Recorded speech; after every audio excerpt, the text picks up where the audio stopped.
Thank you, Professor Siepe. I hope that that chair is not standing on the way for those that are watching online. University of Zululand Chairperson of Council, Ms. N. Kaluza, and all members of University Council, executive management members, for most are not here this morning because we are all running around because it's almost the end of the year. The management committee members, staff and students of the University of Zululand, Professor Siepe, chairperson of this workshop, most importantly, our guest speaker for the workshop and facilitator, Professor Tabelo Ndlovu Kacheni.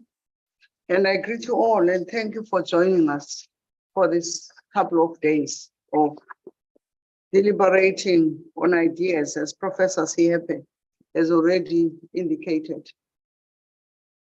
In this third Vice Chancellor's webinar series, I'm sure we all have to come to appreciate that the decolonial journey we have embarked upon is long, arduous, but also exciting.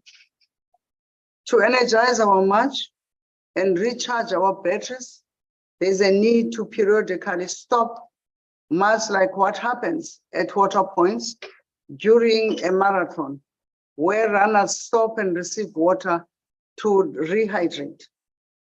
My experience from the previous webinars is that every session we have participated in not only nourishes us intellectually, but also the deliberations do not fail to ignite new imaginations and mental models on how the root of node of African thought is one to show the way that contribute towards the creation of a more equitable world order. The discussions at the launch of Node for African Thought in the last two sessions touched a number of colonialities that entangle us. In this workshop, I would like to welcome you by abstracting from silent features that cut across different colonialities covered in previous sessions. I will throw these into the mix of ideas that we have to grapple with over the next 4 days. I start by teasing out the notion of African thought as a product of thinking, and then move on to explore how different forms of thinking either promote to or serve to reproduce the colonialities that we must struggle against. From there, I move to examine how emerging insights might be used to decolonize knowledge and the curriculum. In terms of African thought as a product of thinking, I would like to claim that in November last year, we launched this journey by invoking the mantra node of African thought so that we can serve as motivating and rallying point for the UniZulu academic project.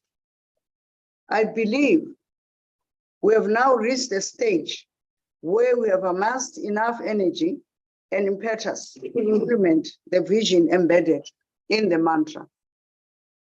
Now that we are poised to translate the vision into action, a few reflective questions are warranted. The first is that if any thought is a product of thinking, the related question is, what kind of thinking produces an African thought? And how would such thought differ from colonized thought? The point for us is to point us forward on how these questions can be answered. Allow me to touch on 3 types of thinking drawn from some of the decolonial scholars that have sought to explicate and may have been mentioned or applied in previous webinars. These include, but not limited to, binary thinking, seduction thinking, and border thinking. In binary thinking, it has been argued that the logic of coloniality produces binaries. As Fanon 1962 observed, that the colonial world is cut into two: those who lag behind, that is the colonized, and who must catch up with those who are ahead, which is the colonizer. This form of colonial thinking has created many other binaries, such as advanced/backward, modern/traditional, West, and others, to name a few. DOT 2021 points that binaries create a hierarchy within which one category is seen as better than the other. Furthermore, the hierarchical order is embedded in societal structures and tightly bound with systems of oppression that confirm power and privilege. In short, binary thinking sees modern Western society and others who are on the left behind and in need of assistance to catch up with the standards set up by the West. From the foregoing, it can be seen that the binary thinking is a manifestation of colonized minds, which reeks of coloniality without being unaware of it. Thus, we can conclude that binary thinking constrains the ability to think beyond colonial categories, and by definition, this kind of thinking precludes the possibility of producing an African thought that we aspire to create. How then can we free ourselves from binary thinking? Chimakonan and Okpanaya, 2021, have put forward the idea of decoloniality through what they call conversational thinking. From this kind of interaction, the authors argue basic principles of African systems of thought that can be derived. The authors propose that the principles of African thought are capable of stressing binary complementarity rather than opposition as embedded in the colonial binaries. Given this formulation, it stands to reason that the creation of African thought can benefit from exploring ideas of African scholars. Despite this promising way of binary thinking, however, we know that coloniality can remain seductive or seductive. Seductive thinking, my own formulation of seductive thinking, is inspired by Fanon's idea about how the lifestyle and culture of white black men, making him conscious of his inferiority, seducing him to wear a white mask. Fanon 1970 put it bluntly when he stated, quote, "What does the black man want? The black man wants to be white," close quote. Drawing from Fanon's proposition, Sajad laments the implication of such thinking, which exalts the colonizer's way of living as a yardstick with which to measure progress. Fanon and other decolonial scholars have warned that the consequences of the desire to be like the oppressor serves to reinforce oppression by virtue of the thinker's preoccupation with catching up with the West, which is the danger that we might find ourselves in with this concept that we are dealing with. With such thinking or idea that we are dealing with, rather, with such thinking, the likelihood of imagining an alternative worldview in the form of African thought based on indigenous epistemologies decreases. This conundrum can be overcome if we heeded the call for Chikonoma Nam and Okpanya, who remind us that the great ideal has been done in terms of production of African epistemology, concepts, and ideas by a number of different African thinkers. All that is needed is to engage with them. So convinced are the authors that the African epistemology has come of age and that there is a need to take stock and document it properly for wider dissemination.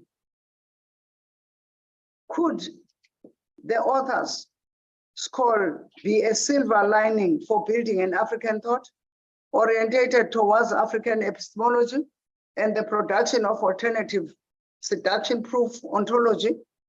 There are some of these issues that this forum will have to grapple with.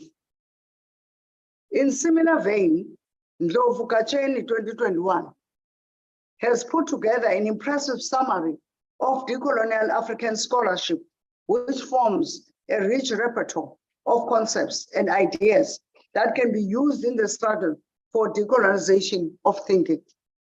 One of the terms that has emerged from decolonial scholarship is border thinking.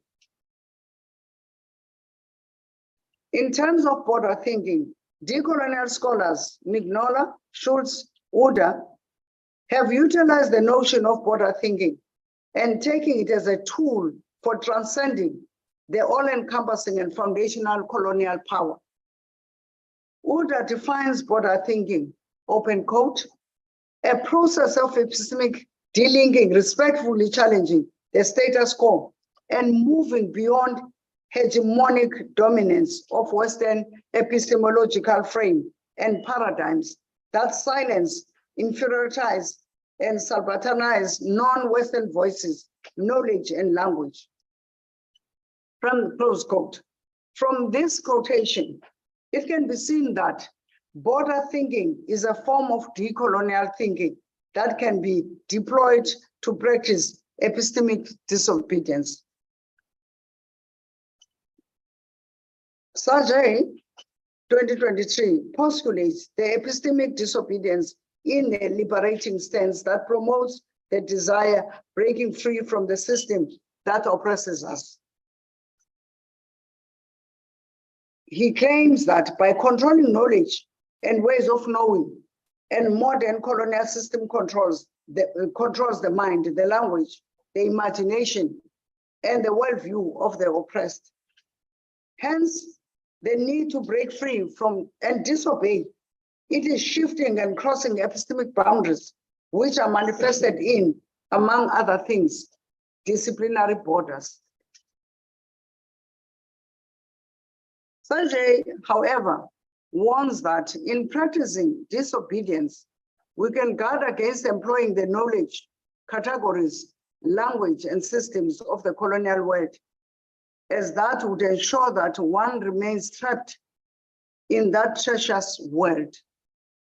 Given this understanding, it can be said that the border thinking is consistent with the vision of the guest to generate alternative African epistemologies and thought that can be used to achieve what Ndlovu Kacheni calls epistemic freedom.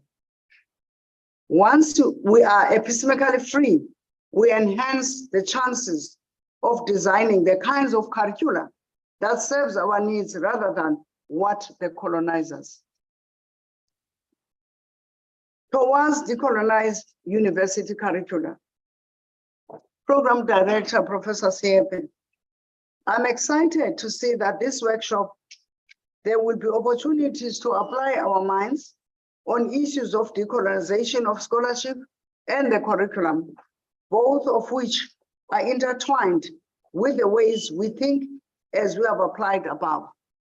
I believe that this workshop offers a unique opportunity to deploy conceptual and theoretical tools that decolonial scholars have and continue to produce towards working out practical mechanisms that will usher in epistemic freedom.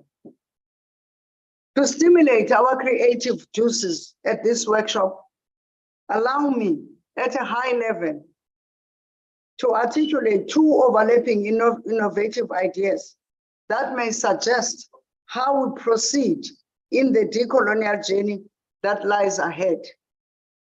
They are epistemological insurgent curriculum and defamiliarization pedagogy.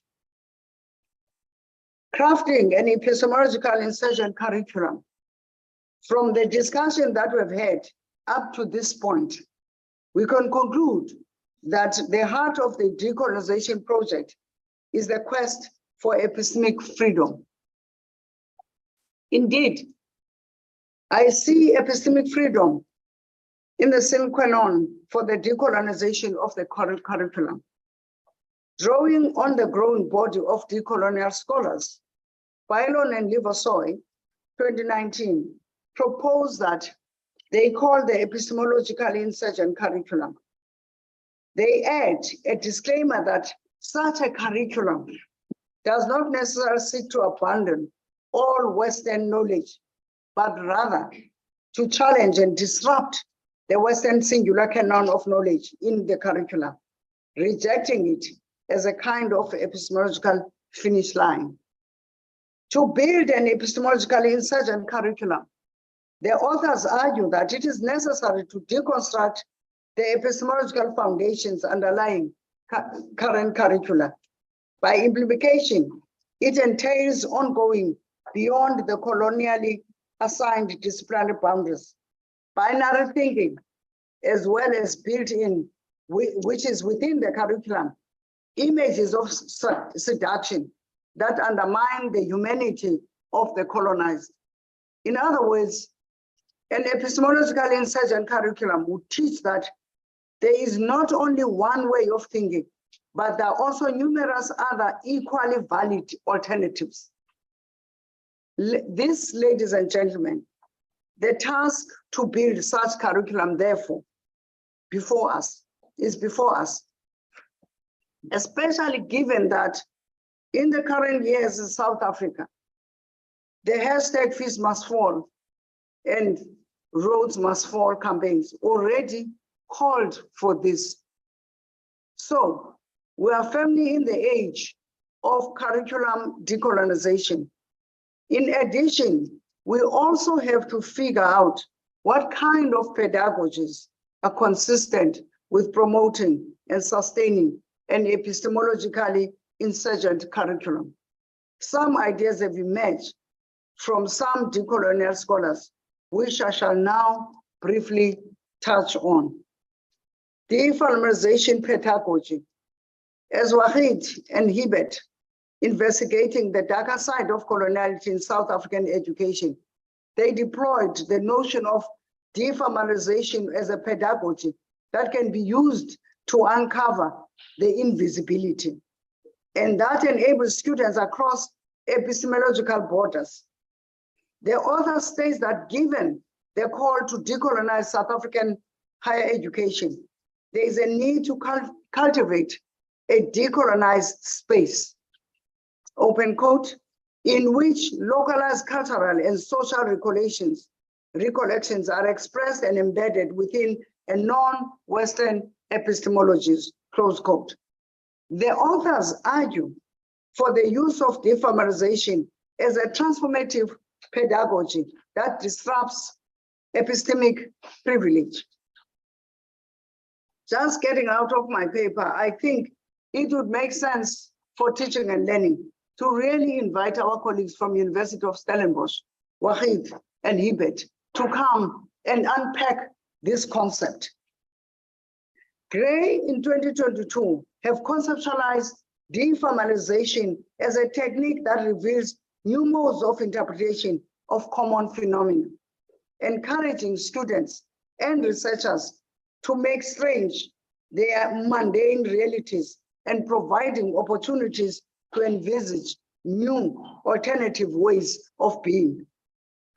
In similar vein, Wahid and Hibbert view deformalization as a means of provoking one's thoughts by making the familiar strange.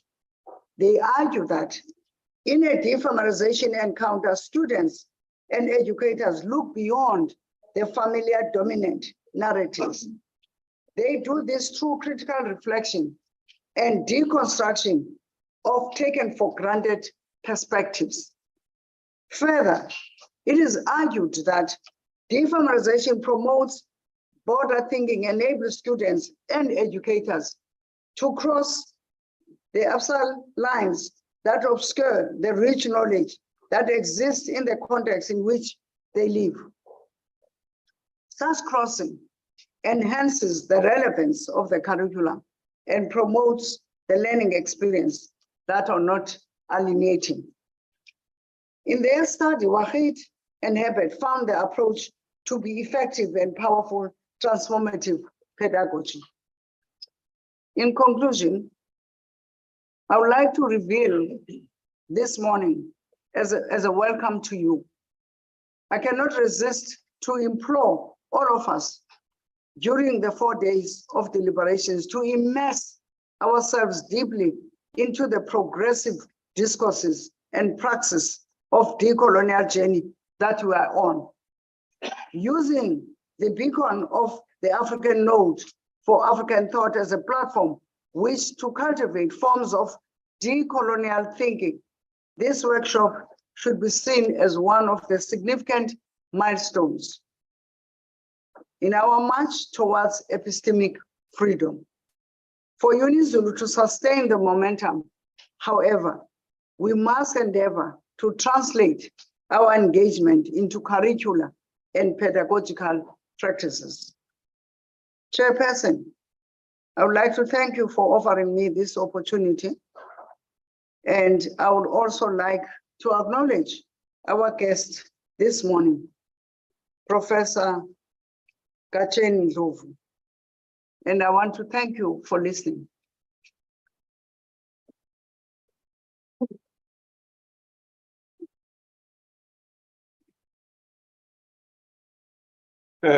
Professor Brown and Professor Moyo, I was conferring with our guest, Professor Ndlovu Gacheni, that when I invited the Vice Chancellor, I had asked her to give an opening remarks. But in the process, I was not sure whether she was giving us a closing remarks. Because I got the sense that Vice Chancellor, what you did in itself is a milestone of thought. And also, I dare say, it should be considered to be a line of march. And I think you did us also a favor by paying homage to the journey that has been traversed by many scholars in this space. And listening and sitting there and taking copious notes, I felt I was being educated. And I was, thank you for that informative presentation, which I assume that it will be a chapter that will be in the next book. Because what we do, we are also in the production of knowledge. It's not only translating a university into a beer hall gossip, but to make sure that our ideas see light of day. And I do think that there are various, I mean, what you pointed out, just different lines of thoughts that contribute to coloniality. I think all of us must make sure that we understand that, because this is what we're trying to disrupt. And what you and Professor Ndlovu Gacheni refer to, the agency of epistemic freedom, and how can we be free? Ladies and gentlemen, our program, just to give you a heads up, we have designed it in such a way that we're taking baby steps. But if you look at the way it is constructed, it will end up with where the Vice Chancellor started. That's why I was saying I was not too sure whether this was a closing remarks or whether it was the opening remarks. We have decided that there'll be certain concepts that we will have to grapple with. And the first concept today that we are going to deal with is a concept around the politics of knowledge. And then the next stages, every day there'll be a new overriding concept.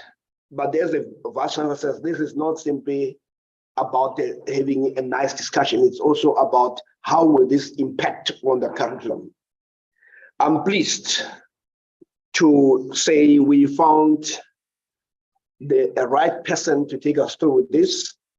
And also what we have done is that after Professor Nglovukacheni has spoken, there'll be two people who will interact with him after questions and answers and after a break, really to tease out three critical issues that each one found, so that we make sure that there is what I call BC, that we are brains on. This is a habit of members of our academy coming to meetings and like this and sitting down and not even taking notes. I always get surprised. I say to my students that after so many years in academia, I always take notes whenever people speak. But I always find it amazing how students just sit, or even academics sit. But maybe they have the photographic memory, which I don't have. But I do think that note-taking is part of engaging with the subject, you know. And VC, I can take your speech and give it because I was listening attentively.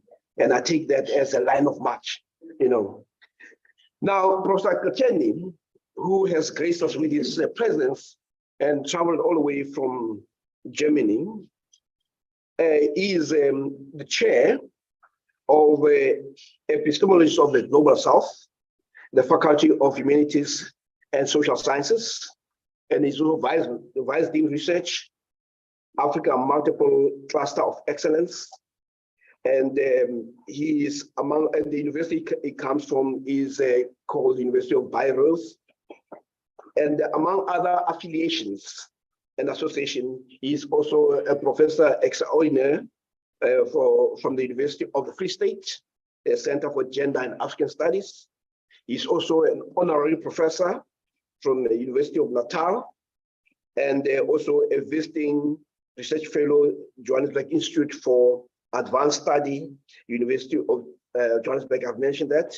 But he's also a professor associate, research associate with Ali Mazrui, Center for Higher Education, also at UJ. But the last one that I'll mention is that he's also a fellow of African Studies Center, Leiden in the Netherlands. And what you will get and what he'll provide will be how to make our engagement more proficient. And to be proficient in any language, you must have the tools of engagement. You will find at the end that you would be familiar with words like coloniality of power, coloniality of knowledge, and coloniality of being. He'll traverse areas like anti-colonial, decolonial, and post-colonial, and the other concepts that the Vice Chancellor has mentioned around the canons of knowledge and ecologies of knowledge. But for now, President Ndlovu will be dealing with, and he has also asked that he prefers to be in conversation. So his approach will be more conversational rather than backing from the tree or from the rooftops. So I urge you, like the Vice Chancellor has done, that please make sure that we suck the brilliance that is in him, and so that he leaves a particular legacy. And this is not the first time that he's been here. It was when he gave a presentation that he would have preferred a far thorough engagement with us. And we took him on that. So he's here to pay and to atone for his sins.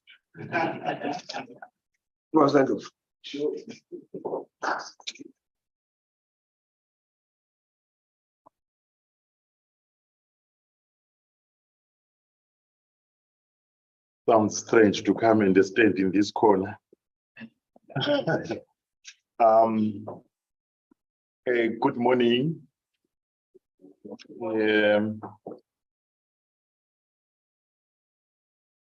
I think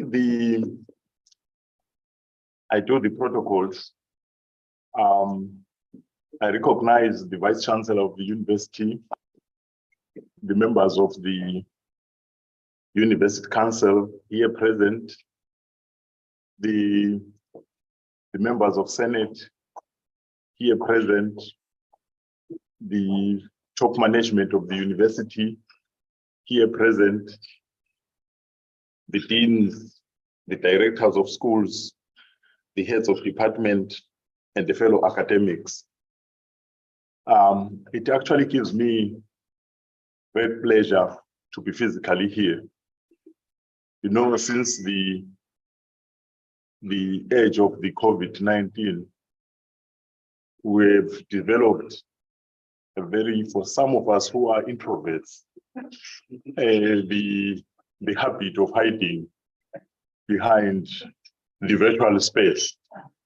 And I find it sometimes threatening to come and stand physically in front of people. So I will always prefer the virtual space. But the virtual space always has its own advantages and disadvantages because you don't get to understand the body language of the people. And for conversations, you will need really to face the people, gauge their body language, whether they understand whether you are together in what we're talking about. What is also distinctive about this place is that it makes my work easier in the sense that I've gone to different spaces, some very hostile to the thought of decoloniality, others very new to the very idea of decolonization. But here, I'm not coming to a space which is not familiar with what we're talking about. I'm coming to a space where there have been a series of engagements with the ideas, and that makes my work indeed not all that difficult. But as I said to Professor Siepe, I don't want to deliver a lecture. After all, I've delivered so many lectures. I want us to have, I will make interventions, which we will then create a conversation around. So I won't really read a long lecture. I will deliver maybe 4, if not 5 interventions, which I think are important, and then pick the issues from there. Let me start with my first interventions. Already, the program director has said that our first set of engagements, they will be around a broad issue, which I have called the contemporary politics of knowledge. And I thought deeply about this as a starting point, that we need to start with an understanding of the contemporary politics of knowledge. And the framing question, maybe to paraphrase Achille Mbembe, what time is it that we're engaging with the question of decolonization?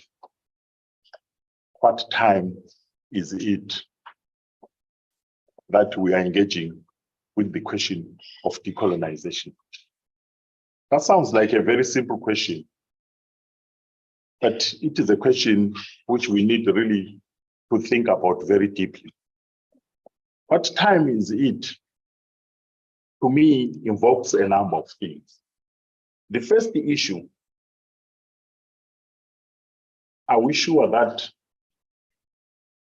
the knowledges which have carried us for the past 500 years are still capable of taking us into the future?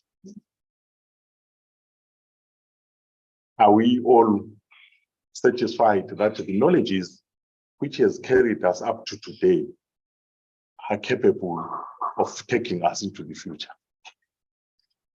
Do we see any problems with the current knowledge which we're using? Perhaps thirdly,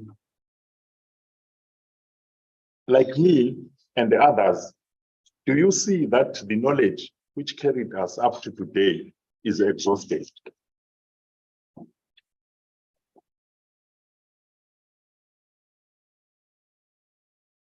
Do we all notice that we are actually in crisis? In crisis, not here in KwaZulu-Natal, not here in South Africa, but everywhere. And the challenge for intellectuals, for academics, once we are facing a crisis, we'll need to seek to name the crisis. And we need to sift between its manifestations and its foundations.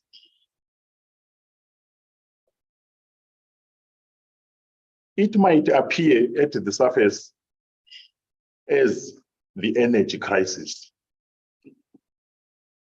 But what are its foundations? It might appear at the surface as an employment crisis. But what is the foundations? It might appear at the surface as lawlessness, criminality, and all these other things. But as academics, we are not always mesmerized by what appears in the surface. We need to go deeper and say, why are we in what we are?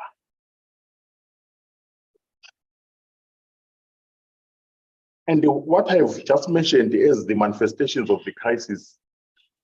They can actually be noticed in a systemic, in institutional, and the structural domains.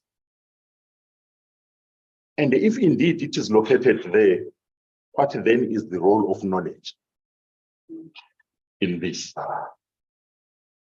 I wanted to start with that as the icebreaker as we move, so that this issue of decolonization must not be taken as a slogan. It is not a slogan, it is not a buzzword. We are talking about it because we are facing a problem. It's not something which we like to talk about.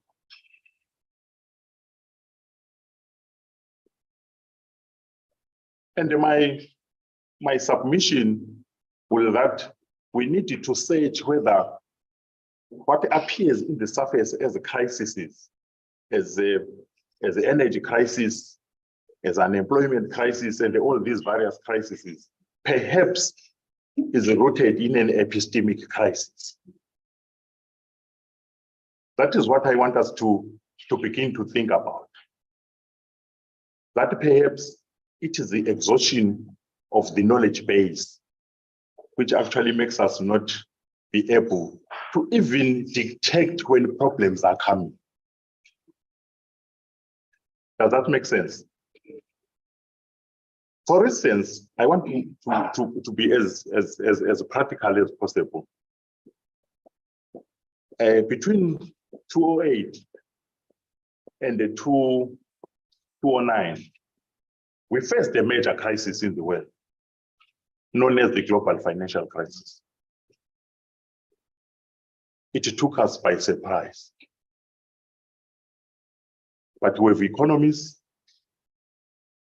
with various departments and disciplines, why is it that our knowledge was not enabling us to predict that a crisis like that was coming?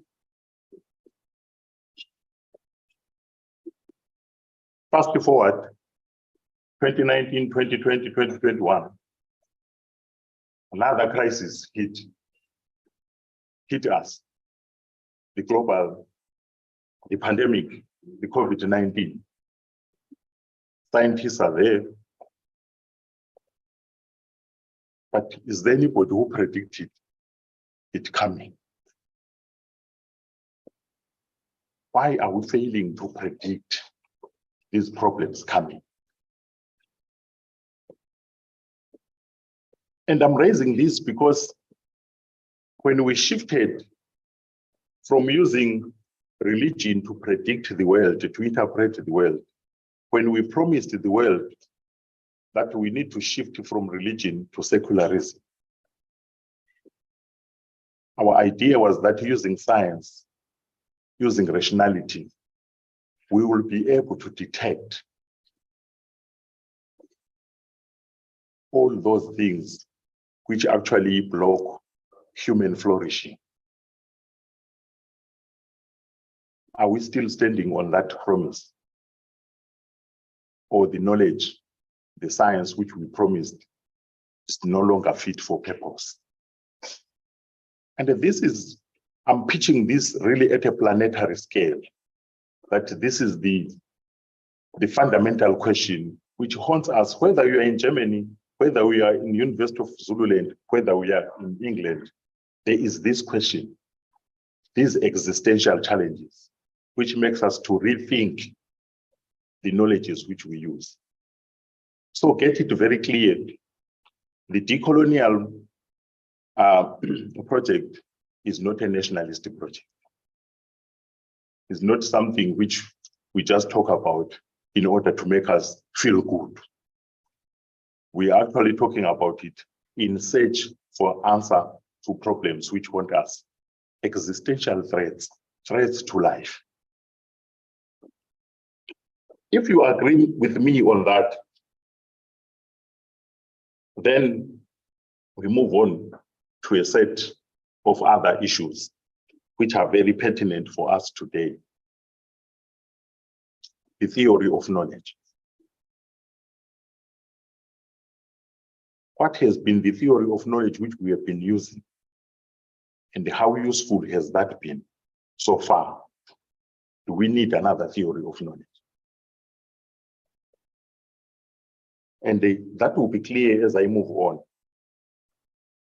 And if indeed, diagnostically, we see that one of the challenges is really the epistemic, the exhaustion of a particular knowledge system. What is it that it provokes us to do? I think the first thing it provokes us to do is that we must notice that our knowledge of knowledge itself is being questioned. Our knowledge of knowledge itself is being questioned. If I stand up among other people who are not academics and I say I'm a professor, some people laugh.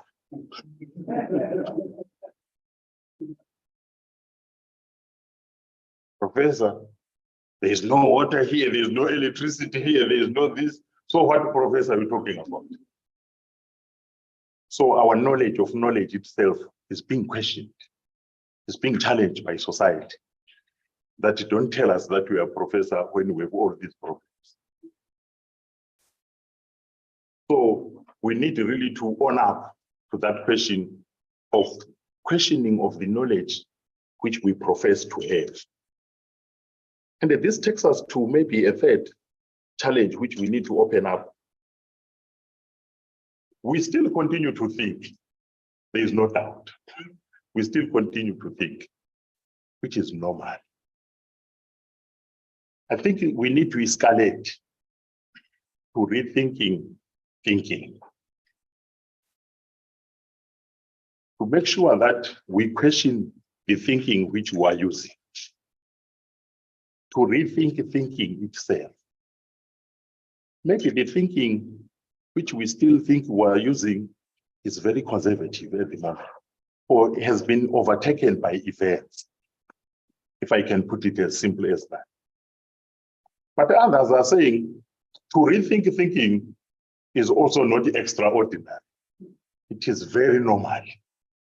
Whenever new evidence arises, we always rethink our premises.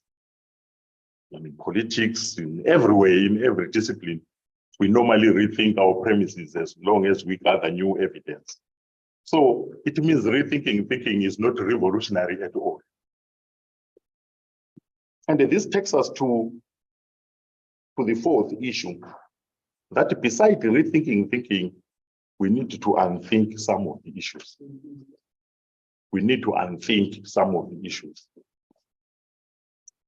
We need really to to abandon some of the things so that we imagine others. And we always speak about it in terms of learning to unlearn in order to relearn. I always like that statement a lot. Learning to unlearn in order to relearn. And this is not about other people. It is about me and you. It is me asking myself, whether did I undergo miseducation? And there is need for re-education. That is the challenge which we have here. Did we experience miseducation, which at the moment has plunged us into crisis, and we need re-education? Of course, we're speaking within a university. And within a university, there's an overarching objective, that the objective is really to attain truth. Academics always say they are always in search of truth. I don't know whether they will find it.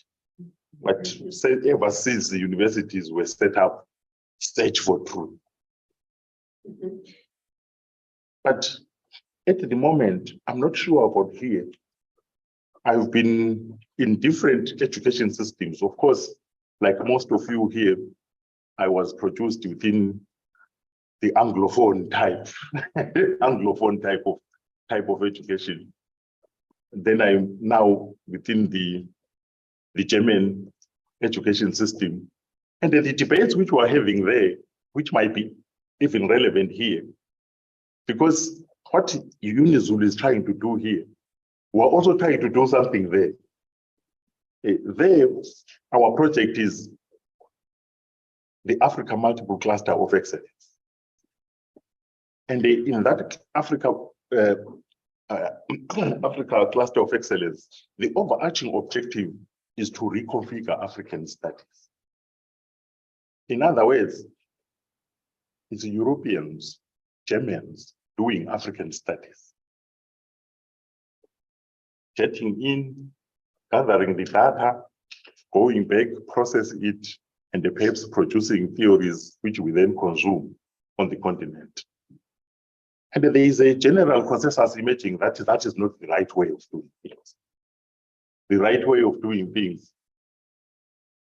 The Germans who are interested in African studies and the Africans who must be concerned about Africa, they need to work together to produce African studies. So that's the reconfiguring which we're trying to do there. But ever since I arrived in 2020, the debate shifted a bit. I began to push the issue of decolonizing. And then we became bifurcated into two camps. You can guess the camps. The first camp was of colleagues who say, you know what, we're pursuing scientific-driven knowledge. Scientific-driven knowledge. Unlike this new colleague, he seems to be pursuing ideologically driven knowledge. You get the two. I'm not sure here whether we have a debate like that. That there are people who claim I'm pushing scientific driven knowledge vis-a-vis those who pursue ideologically driven knowledge. So quickly, because as Vice Dean for Research, that falls within my sphere. So we have a knowledge lab where we say, colleagues, we will come to the knowledge lab and they clash epistemically. If you are pursuing scientific driven knowledge, you need to come and tell us what does that mean? Yeah. And if Lovogachen is producing ideologically driven knowledge, he must come and explain to us why is he doing this. Fortunately, I've gone to the lab twice to explain what I'm doing, and nobody has come to explain what they are doing. what I get is only gossip in the corridors. So every time I say, no, the podium is there. This is not a church. This is a university. If you differ with what I'm doing, come during a broad daylight. This is not witchcraft. Come and put it on the podium when everyone is there, and then we have a conversation. Because I am not afraid of epistemic debates, but I'm afraid of ego-driven debates. I don't want to clash with people physically. I can clash with people in terms of their ideas. That I don't fear, but I fear ego, but you wrap it using epistemic differences, but it is the ego which is behind. That one I always withdraw because I don't want to be part of it. That's the first set of reflections which I wanted to put forward. But how have we then moved forward beyond this issue of scientific driven knowledge vis-a-vis ideological driven knowledge? It takes us straight into the politics of knowledge. In the sense that when I come here, I was introduced. Of course, they introduced me in terms of my institutions, my affiliations. They never introduced me in the true sense of the word. I am not that. I have a name, I have a surname, I have an ethnicity, I have a gender, I have a color, I have so many other things, which actually influence the way I think and the way I see people. You get the issue. Yes. So if I want to produce scientific knowledge, I must hide all this. I must hide all this and pretend to be thinking from nowhere. I must hide even that I have a body. I'm just thinking so that I become scientific. My racial categorization, my ethnic categorization, my sexual categorization doesn't matter. I must pretend I don't have all those things. And this takes us to a foundational question. If I start from lying like that, how will I arrive at? I'm starting from a lie. I pretend I don't exist when I exist. So I always say, you are saying I'm producing ideologically driven knowledge only because I always put on the table who I am. And that the limits of how I see the world is because of who I am. Because of my geographical location, my social location, the location in this body influences the way I think. And the question is, those who hide who they are, and those who reveal who they are, who is nearer to the truth? That is the question. That is the question. So I wanted to start with those so that basically I'm not lecturing. I want to appeal to ourselves so that when we're moving from debates to doing, we are actually doing as ourselves. The second set of issues which I want to reflect on, I want to reflect on 3 of them, if not 4 of them. I think the Vice Chancellor touched on some of these, but I will underscore them using those who have gone before us. The first one is the question of colonialism. And the question of colonialism is linked with the question of Western thought. Talking about node for African thought, we will never talk about need for a node for African thought if there was no Western thought. We will not talk about that. That's why somebody says, how will you know that this is a white dove if you have never seen a black one? Here, I want to invoke the Nigerian political scientist Claude Ake, and I will recommend his book, Social Science as Imperialism, 1979. I think that book never really gained the prominence it deserves because it emerged at a time when people were not thinking the way you are thinking today. The book was ahead of its time, hence it missed the prominence. But what he says in that book, every prognostication indicates that Western social science continues to play a major role in keeping us subordinate and underdeveloped.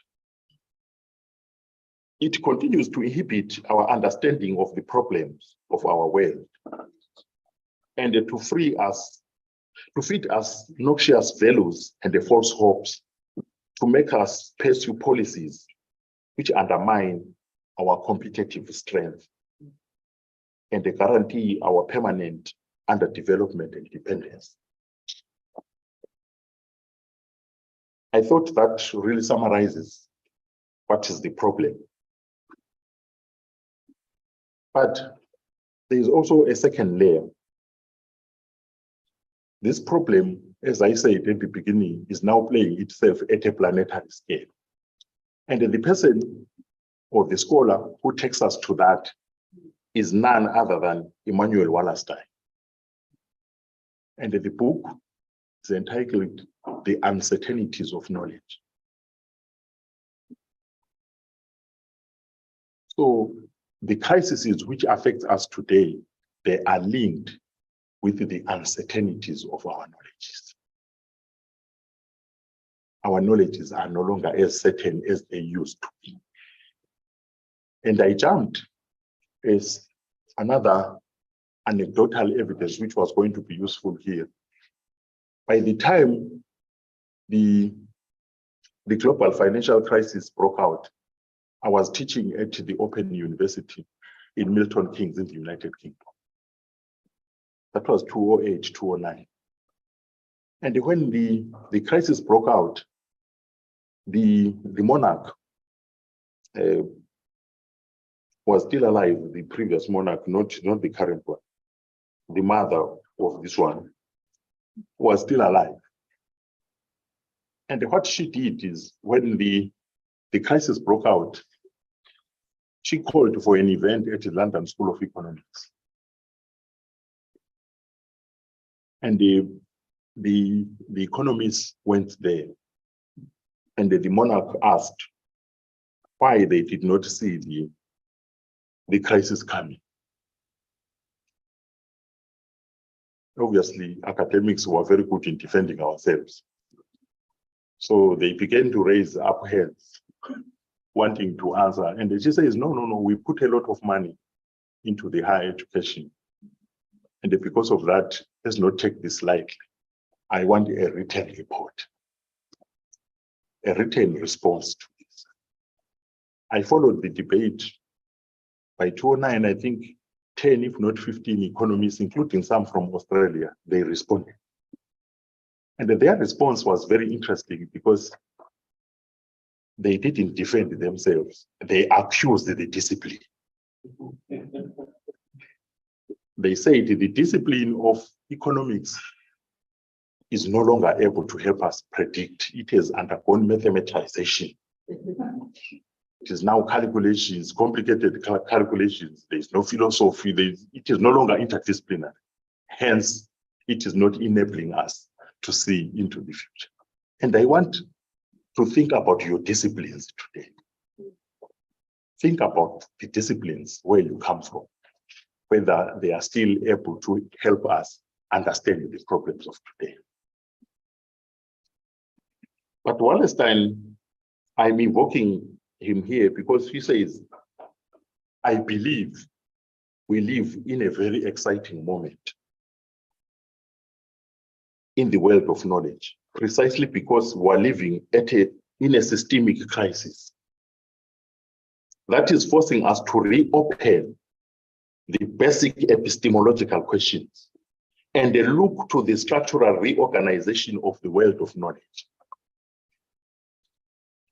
The node for African thought will be really a reorganized knowledge. And the basic epistemological, reopen basic epistemological questions is what we want to revisit. There is no way we can talk about contemporary politics of knowledge without going back to the basic epistemological questions. And I will try to outline them. But before I do that, I'm addressing here administrators. There is an administrative challenge as well. And that administrative challenge, you get it more clearly from the work of Adebayo Olukoshi and Paul Tiambe-Seleza. It is not easy to run a university during this moment. Administrators are expected to do so many things simultaneously.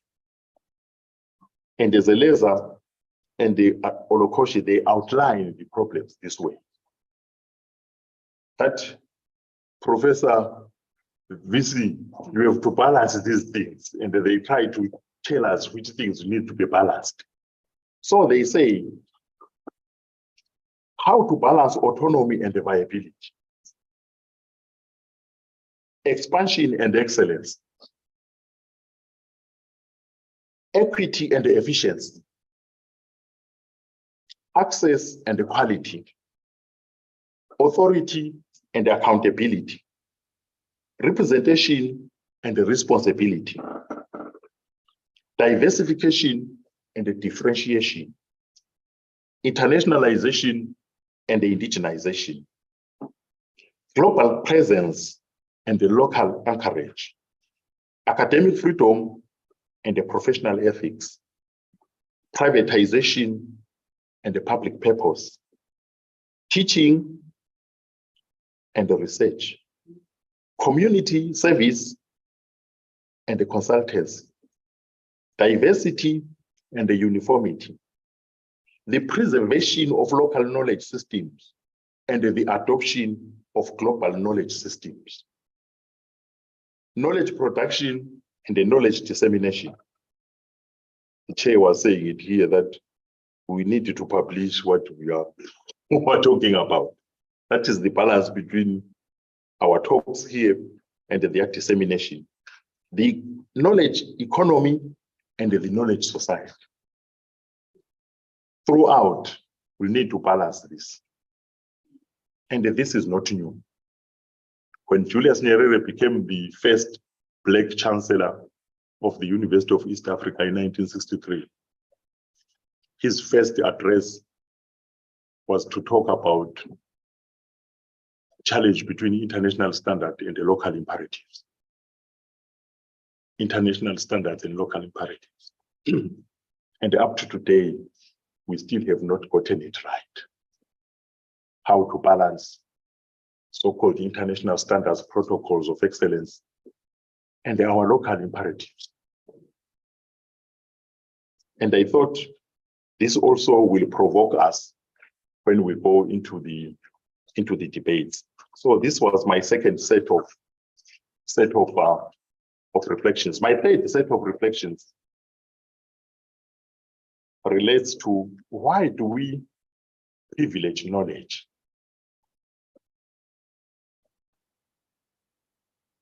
Having worked in the decolonial space for years, there are criticisms of the way we approach things. And the first critique which they put forward is that, no, decolonial approach and the post-colonial approach are not very different. They are not different in the sense that they all abandon one thing. And what is it that they abandon? They tell us we abandon the materiality of things. The materiality of things. So we are privileging discourse and we ignore the material question which come from the leftist, as you know, the leftist thinking. So they then say the major problem about the decolonial project, it is culturalist. That's what they will say, it is culturalist. That is the leftist thinkers. They say it is culturalist, so it ignores the material question. But to respond to that, we need to be careful, because when we are criticizing something as expansive as the decolonial project, you need to be specific. Who are you criticizing? In decolonial thought, we have people who come from semiotics. Walter Mignolo comes from semiotics. We have a person like myself, I come from African history. We have a person like Nelson Maldonado Torres, comes from religion and philosophy. We have Maria Lecones, comes from philosophy and gender studies. We have maybe Arturo Escobar from geography, environment, and ecology. We are not a singular family. We also come from disciplines. So we need to be careful when we critique, because we have other decolonial thinkers who come from what is called racial capitalism. And those ones, you can't criticize them for ignoring the material question. That would be a lie. But I'm raising this because we are projecting more the epistemic question. And there is a reason why we project it. It's not that we ignore the material question. It's that there is a reason why we project the material question. I'm sorry, the epistemic question.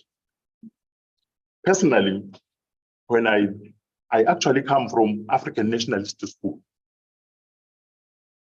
I went into decoloniality from African nationalist school. And the African nationalist school had Nkrumah, had all these others. And the one idea from the African nationalist school, which was very popular, was seek ye the political kingdom. And all other things will be added unto it. You remember that very popular, seek ye the political kingdom. Even Nkrumah himself criticized the concept by 1965, that it doesn't work that way. That's when he then coined neo-colonialism as a problem. And then we began to trouble ourselves. Maybe there is need for sequencing here, not for abandoning something. The political is as important, but maybe there will be need for sequencing. Isn't it the epistemic, the foundation of all this? That is one question. And there are decolonial thinkers who pose this question: what is the relationship between knowledge and the reality? What is the relationship between knowledge and reality? This is why you are starting with the node in African thought. What is the relationship between thought and reality? And the answer which they give is a very simple one. Knowledge frames reality. Knowledge frames reality. Or if you are a philosopher, epistemology frames ontology. And the idea comes more prominently from the work of Walter Mignolo and Catherine Walsh, where they say knowledge has a privileged position. It occupies the level of the enunciated, where the content of the conversation is established, and it occupies the level of enunciation, which regulates the terms of conversation.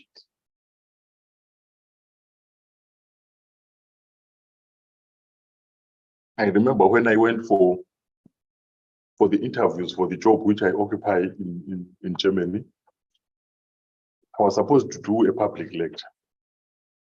So again, this question of what is the relationship between knowledge and reality, I then opened the Pandora's box when I posed it. And then I said, our knowledge frames reality. Philosophers were there. How many are philosophers here? From philosophy department, yes. So there were many, the hands went up immediately. I said, it went up. They then brought idealism and materialism and all that. And I said, no, I'm not here to resolve the egg and the chicken debate. I'm not here to do that. I'm here to find a window out of that. So when I'm saying knowledge frames reality, I'm just getting an exit out of that exhausting debate. So, but they wanted now for us to spend the whole day on that. So they say, no. I'm not here to make a final decision on all these things, but I want to get an exit so that I proceed. But there is a strong school which actually says it is knowledge weaved around concepts such as politics and economy as transcendental identities. And they use this example of a puppet and a puppeteer. That puppets will be playing on the table there, but the one who controls them will be hidden somewhere. So if you end by looking at the puppets playing there, you will not know what actually drives them. So knowledge is something like that. It stays in the background in many things. It doesn't announce itself, but it announces those things which you see. And then Boaventura de Jesus Santos also comes in on that and says, social scientific knowledge invents much of what it describes as existing. Such an invention become part of social reality as it got embedded in ways people behave and perceive life. On the other hand, established social science creates a false transparency that prevents further innovative research. Established science always stays in the way of emergent science. Established science always stays in the way of emergent science. And when we are creating the node for African thought, we are actually creating emergent science. But the established thought will always try to counter that there's nothing like this. There's nothing like this throughout. And I want to now go to perhaps the last part, but this is the most important part. All of this, I was building a background to it. And this is the question of the open epistemological questions. I think we've debated enough in terms of decoloniality and decolonization. We must now be courageous to name things, to distill what is usable and what is not usable. So the first issue, what are those reopened basic epistemological questions? I think that is an important, we need to identify them. We can't just be able to say they are basic epistemological questions, but we don't name them. We need to name them now. I think the first one is the question, where does knowledge come from? A very basic question, where does knowledge come from? The second one, which is more troublesome, what is the relationship between knowledge and identity?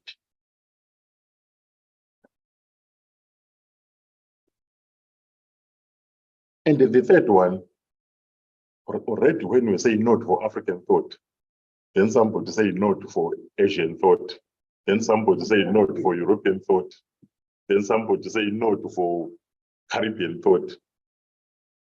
Of course, we're evoking a number of things here. We're evoking identity, we're also evoking geography. So what is the relationship between geography and knowledge?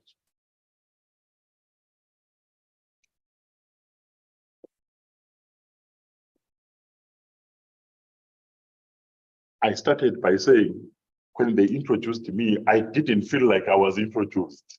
They introduced my professional self, but not myself. And in terms of this self which I'm talking about, even myself, I don't know it fully. Sometimes it is the observer who sees it more than me. I have multiple identities. But the issue is when it comes to knowledge, what is the relationship between knowledge, biography, and experience? Knowledge, biography, and experience.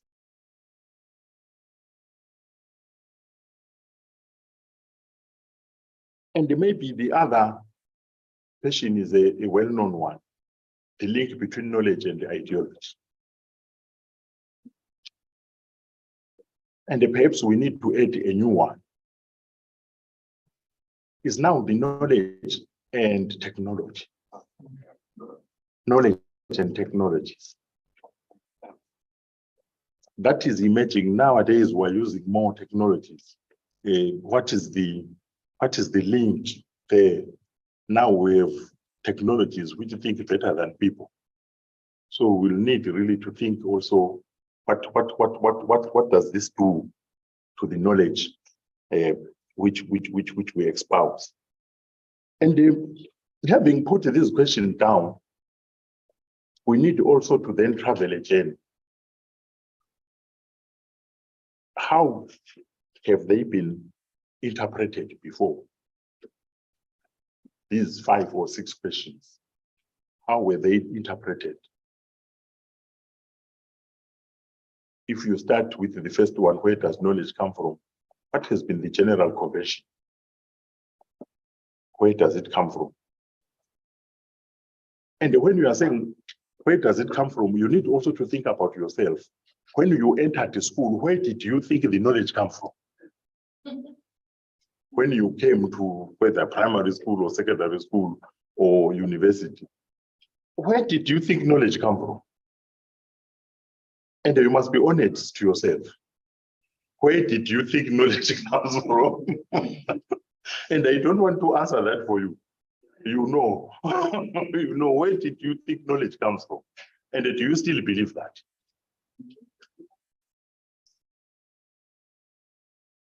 Then, personally, I'm trained as a historian, as I said. One of the no-go areas in historical writing, then, don't ever say I or we. Never say I or we. Because if you do that, the idea was that you are subjective.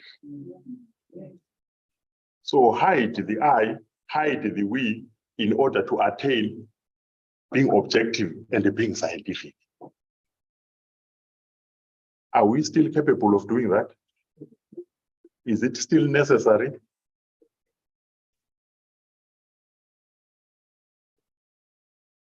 The other issue is the issue of geography.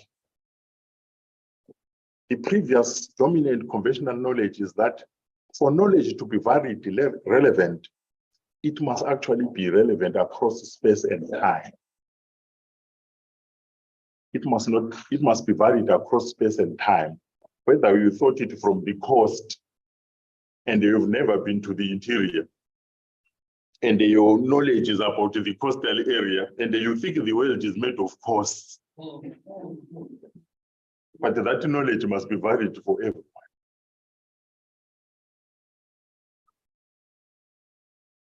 Again, you need to think about that. Then, obviously, this issue of we-I takes us to the whole question of biography and the experience. Don't put your experience in knowledge. That's what we're taught. You need to be objective, impartial, and scientific.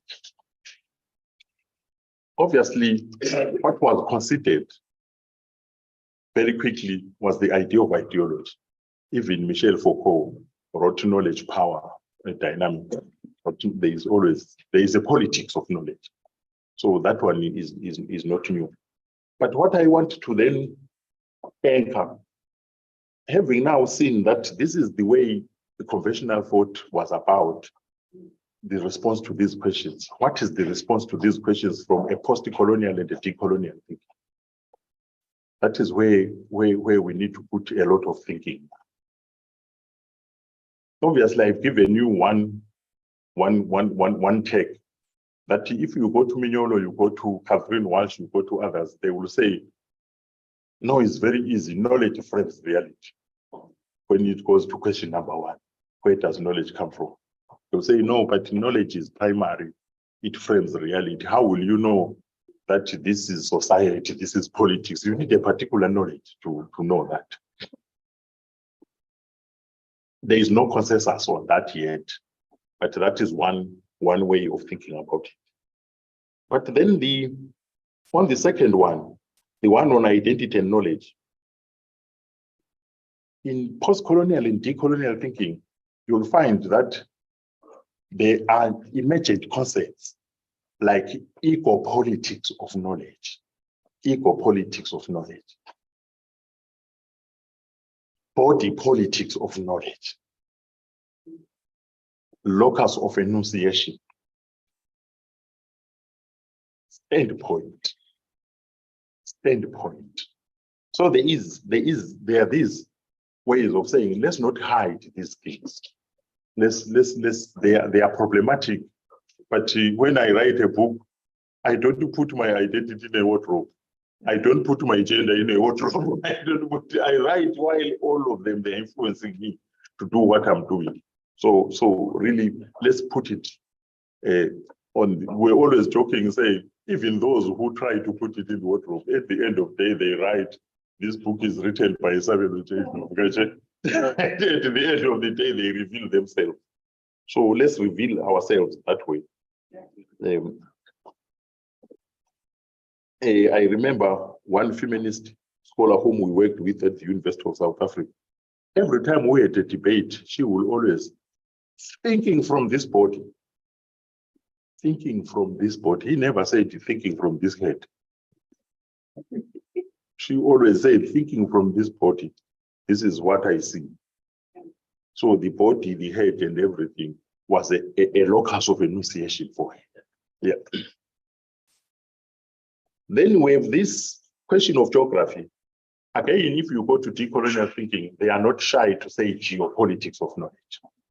Geopolitics of knowledge. Knowledge as a geography.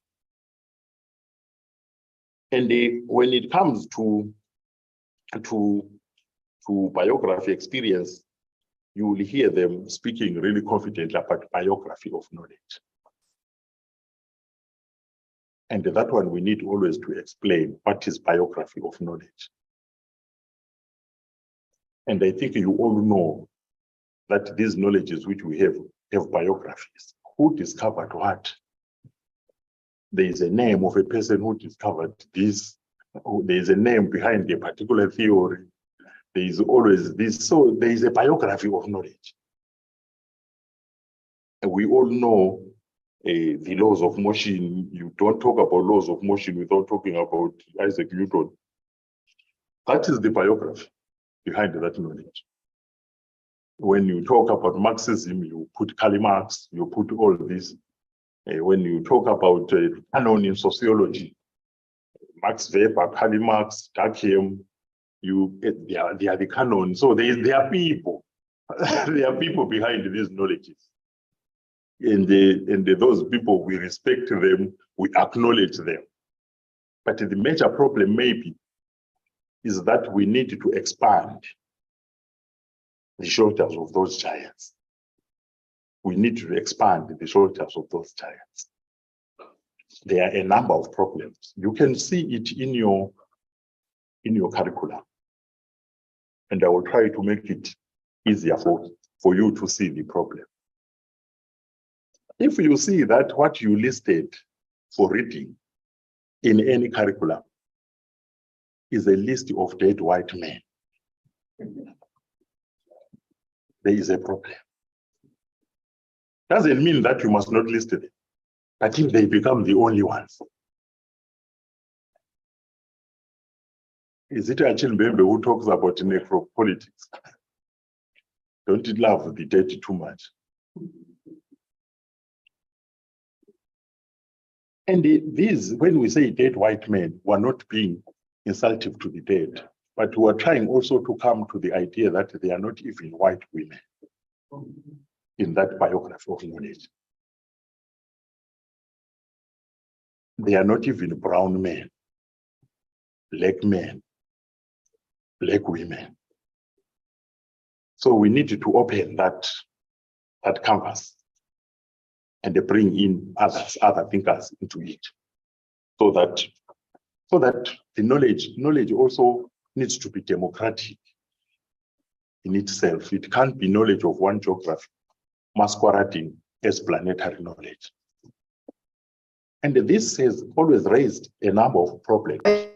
So are you saying we must abandon teaching about European thinkers and all that? That's not what we're saying. That is not what we're saying.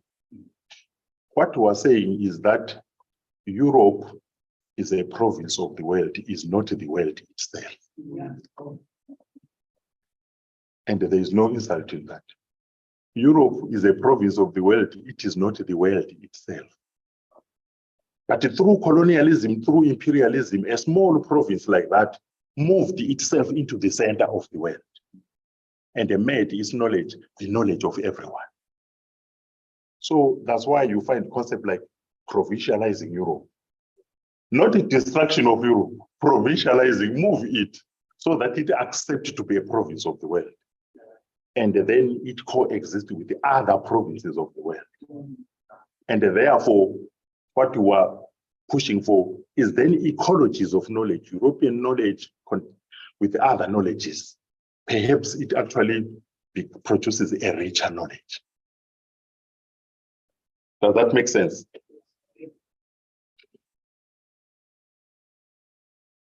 And this is where the issue of these biographies, embodied knowledges. There is also another important concept in decolonial thinking, embodied knowledges. I gave you the example of thinking from this body, including Fanon. His prayer is not for the head.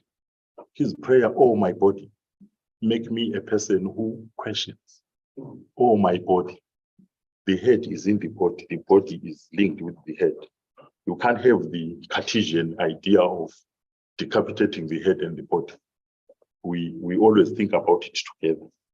And then the question of power and the knowledge, I think that one we were done. But that is at the core of the politics, the contemporary politics of knowledge.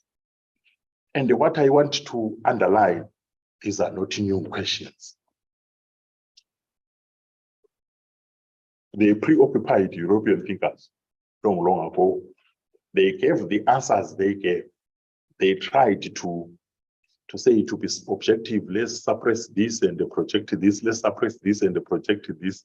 But the major problem with the age of resurgent decolonization and insurgent decolonization, these questions have been reopened. It means the answers were not adequate. And we need now to rise adequately to them, or to attempt to rise adequately to them. Does that make sense? Mm-hmm. And I said we need to add another question. And that is the question of knowledge and the technologies. It has made some of us very lazy nowadays. And the mobile phone can think for us. Google, Wikipedia, is whatever GP chat or something. How are we going to know who produced what? This is not to be against technology, but we need to think about the danger we are going into. Nowadays, you feed it. I want debate between Professor Siposiente and the Sabelo. It can construct a very good conversation. And how will we know is you or is that machine?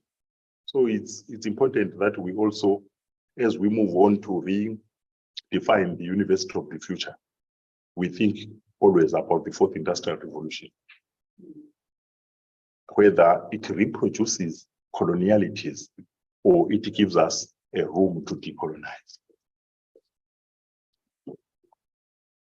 And I want to end now so that we allow our colleagues to intervene by also raising these other issues. I think one of the questions which we will need maybe to debate, when I went to school, by then there was always, when African states were gaining political independence, during that time there was a foundational question: what is your philosophy of education? What is your philosophy of education? Nowadays we are so silent about that. But I think if you are to reposition university UNIZUL, you will need to redefine what is your philosophy of education.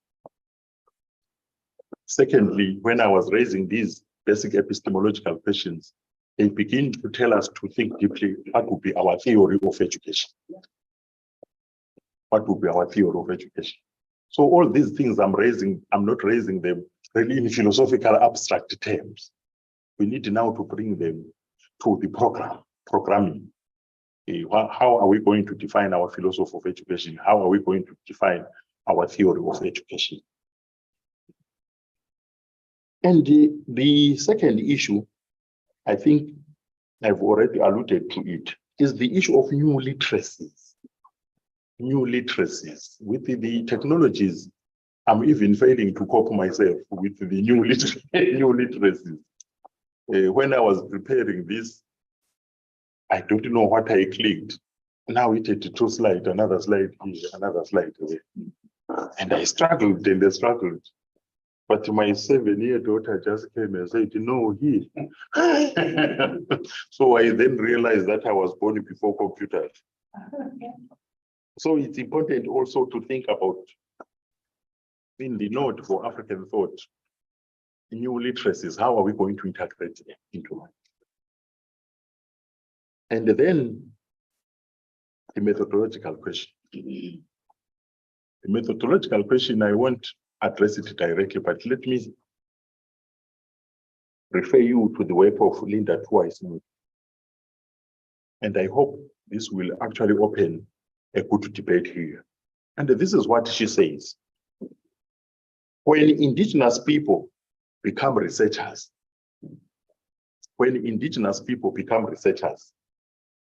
and not merely the researched,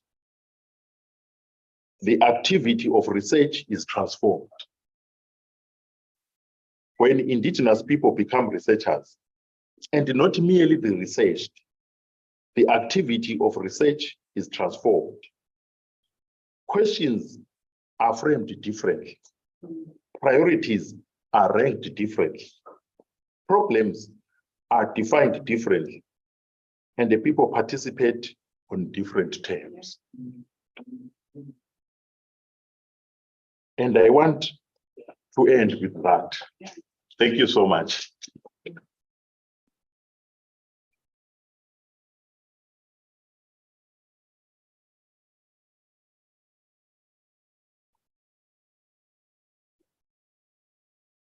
Colleagues, in terms of the program, and I also want to thank you for also thanking him by clapping hands, and I think that's a great start for the this festival of engagement. But I thought I'm a bit saturated. I still have to think about this. And I would suggest that maybe instead of having immediate question and answer, we should actually take a break so that the next round is combined with question and answer. And then, well, I'm also being self-centered here. I assume that because I'm saturated, everybody else is saturated.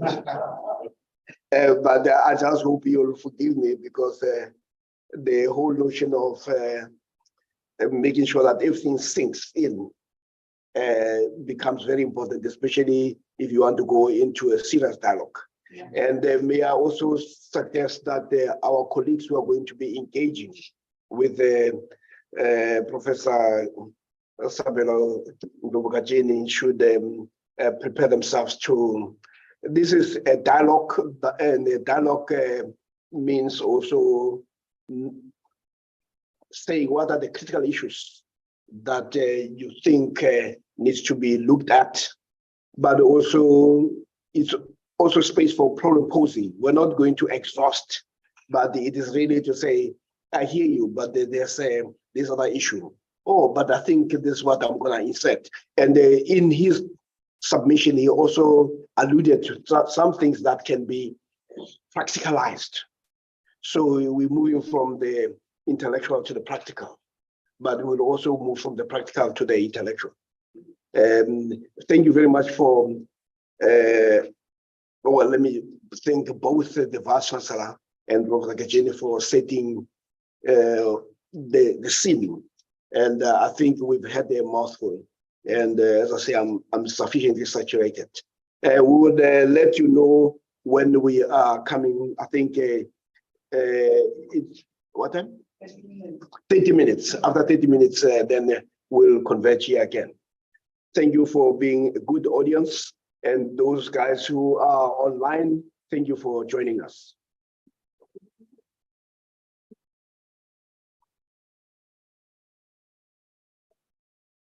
Yeah, no, they are.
Colleagues, we are now moving to the second part of the engagement.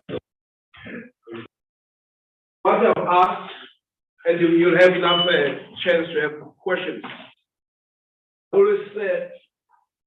I'm always of the idea that while it's still hot, it is very important that we have immediate reflections, and then we'll take it from there. I've asked Professor Ndovu. Thank you. Because he made the mistake of coming closer to me, and then he fell victim to while I was still trying to get Professor Moyo to do what he's now doing. So this was not his session.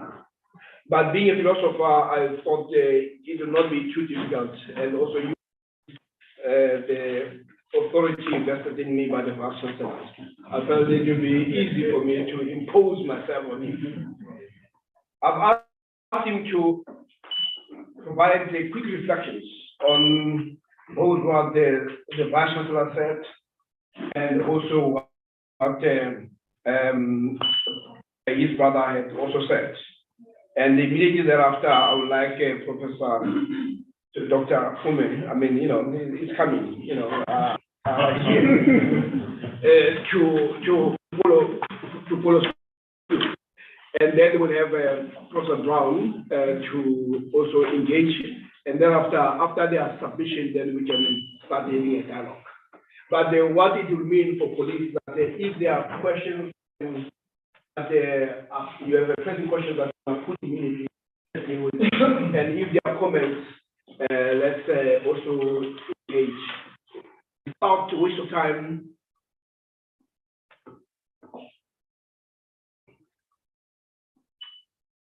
It's okay. You can speak it. Good morning.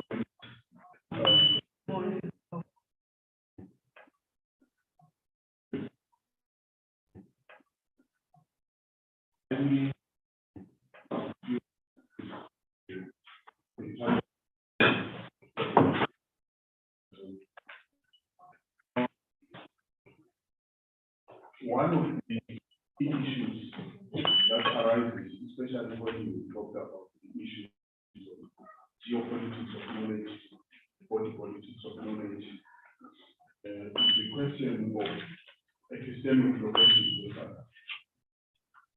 socially and geographical location. Is a problematic.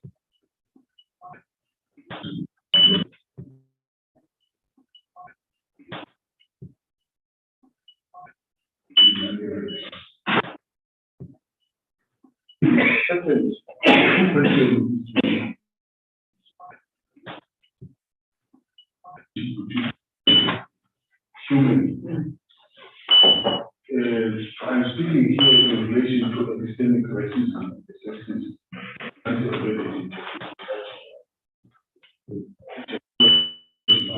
also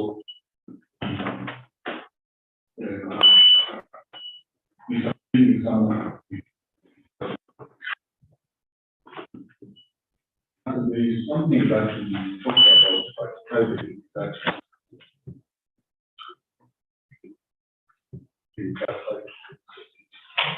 the issue of encryption of how is hidden in this transaction. Because especially with regard to colleagues, such as coming from science, so that normally they don't speak our language. So they might wish to have more relationship with science power. Thank you very much. Good morning, colleagues. Chancellor, and Professor Jenny for very related presentations. A few things struck me, many of the things struck me, my notes are full, but it's also not very easy to pick out what was standing out.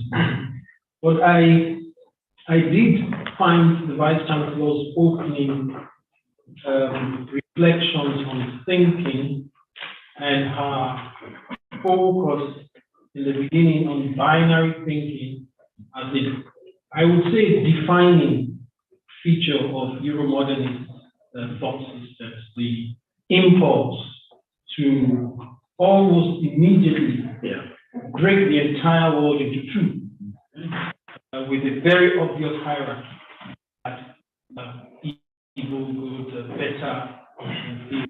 That came to fore not long ago when the senior EU diplomat was talking about migration. I'm sure the Gachen must have heard. Yeah, he talked about Europe built a garden, and the rest of the world is not. He stopped short of saying the rest of the world was a jungle, not quite a garden. So those kinds of oppositional, adversarial relations in Euromodernist thinking, which is something we must get around with. And the Vice Chancellor did focus on the need to progress to some form of border thinking, and the need to defamiliarize as a process of as one technique of border thinking to resist the seductive nature of binary thinking. I do think that's something we must think about, and I think it's important for colleagues to see that, because these forms, these dominant forms of Euromodernist categorizations, they tend to flatten the world. They tend to prevent knowledge, because when an entire category, when an entire multifaceted, hugely differentiated mass is summarized into one of two poles, then people cannot see what is there. Yeah. People cannot really see what is there. It is something that we engage with a lot in literary studies, and it happens a lot in representations, modes of representation, and it's also in media studies, the way representation is done. I found that very, very, very insightful, and I thought I would like to just repeat that. I was also struck by our guest speaker's assumption of a planetary. It struck me quickly when they started talking about we. And then the question I'd like to ask about that, I think I understand that it's urging us to see the world from the of planetary subjects, and to see ourselves, to see the world, to see a big picture, not limit ourselves to our very individual and local circumstances. Yeah. But I'm concerned, and I agree with that entirely. The question I would like to ask: how many people see that the world has a problem? I do agree with you, and I remember last year, which was Antonio Guterres, Secretary General of the UN, his opening line when he addressed the UN General Congress last year was, "Our world is in big trouble." And he foregrounded the multiple crises that our speaker mentioned as well: the climate crisis, the health crisis, the economic crisis in different parts of the world. I was speaking to how sure are that we in this room, for instance, we, the academic, the jet flying professor, how sure that we will see the world in this way, and not rather see the world from the point of view of those who would run the world, those who benefit from the crisis, people who cause crisis and benefit from the crisis. Because if we don't see the world as you want us to see the world, how can we make interventions? We don't see that the world has a crisis if we think, well, that's another chance to make money. Like COVID was a chance for people to make billions of how would we now, especially as academics with the responsibility to change ways of thinking, how would we commit to those responsibilities? So there's too much in your presentation that is me. But before I leave, maybe let me also mention this. I like what you said about the reading list. Reminds me of the Zimbabwean writer Nobel Lawal, who said we need new names. As you were speaking, that came to my mind. We need new breathing rhythm. We need new names. Yeah. The argument is often made, I think, because the colonialists and post-colonialists do not want to come across as being little-minded. They don't want to come across as being nationalistic. They don't want to come across as being nativist. So we often say, we're not saying don't teach Kant, don't teach Hegel, don't teach those guys, but we're saying don't teach Shakespeare, but we're saying that we need others. The experience is that these dead white men suck up the oxygen in the room. How many academics, I'll use my example as a teacher of English literature studies.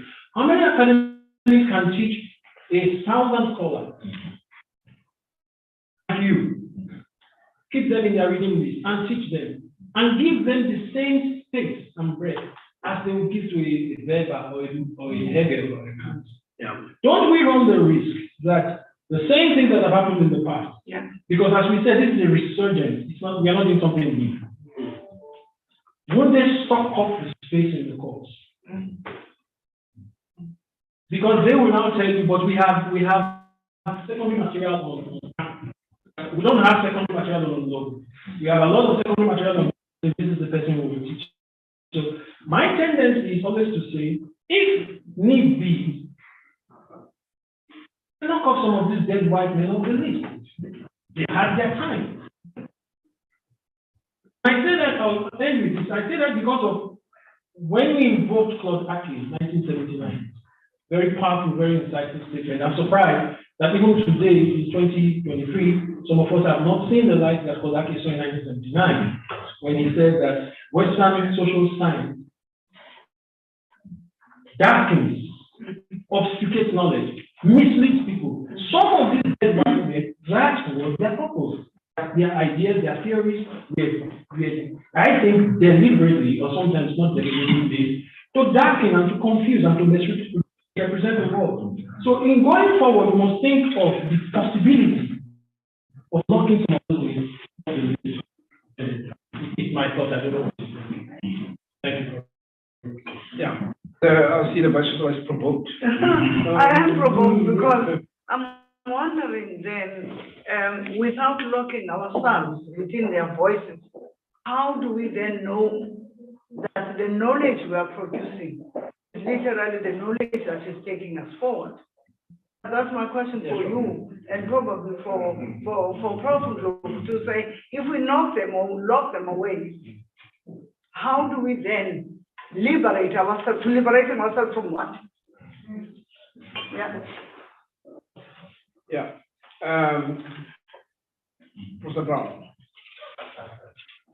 Thank you. I think it's probably an appropriate point for me to come in because I really want to pick up and a couple of the points related in particular on the statements that were shared by the Vice Chancellor in her welcome, and the issue around defamiliarization.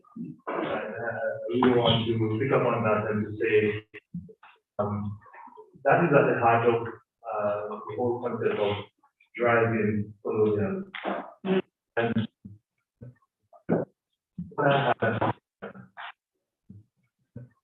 around time for us to look towards developing a curriculum so that we teach our academics how in this utilization that drive the point that you just made about knowing where they're departing from and where they're heading from. New curriculum, but it also needs new pedagogy. This pedagogy require us to have our own that teach and other academics to deliver in this university. Teaching also the new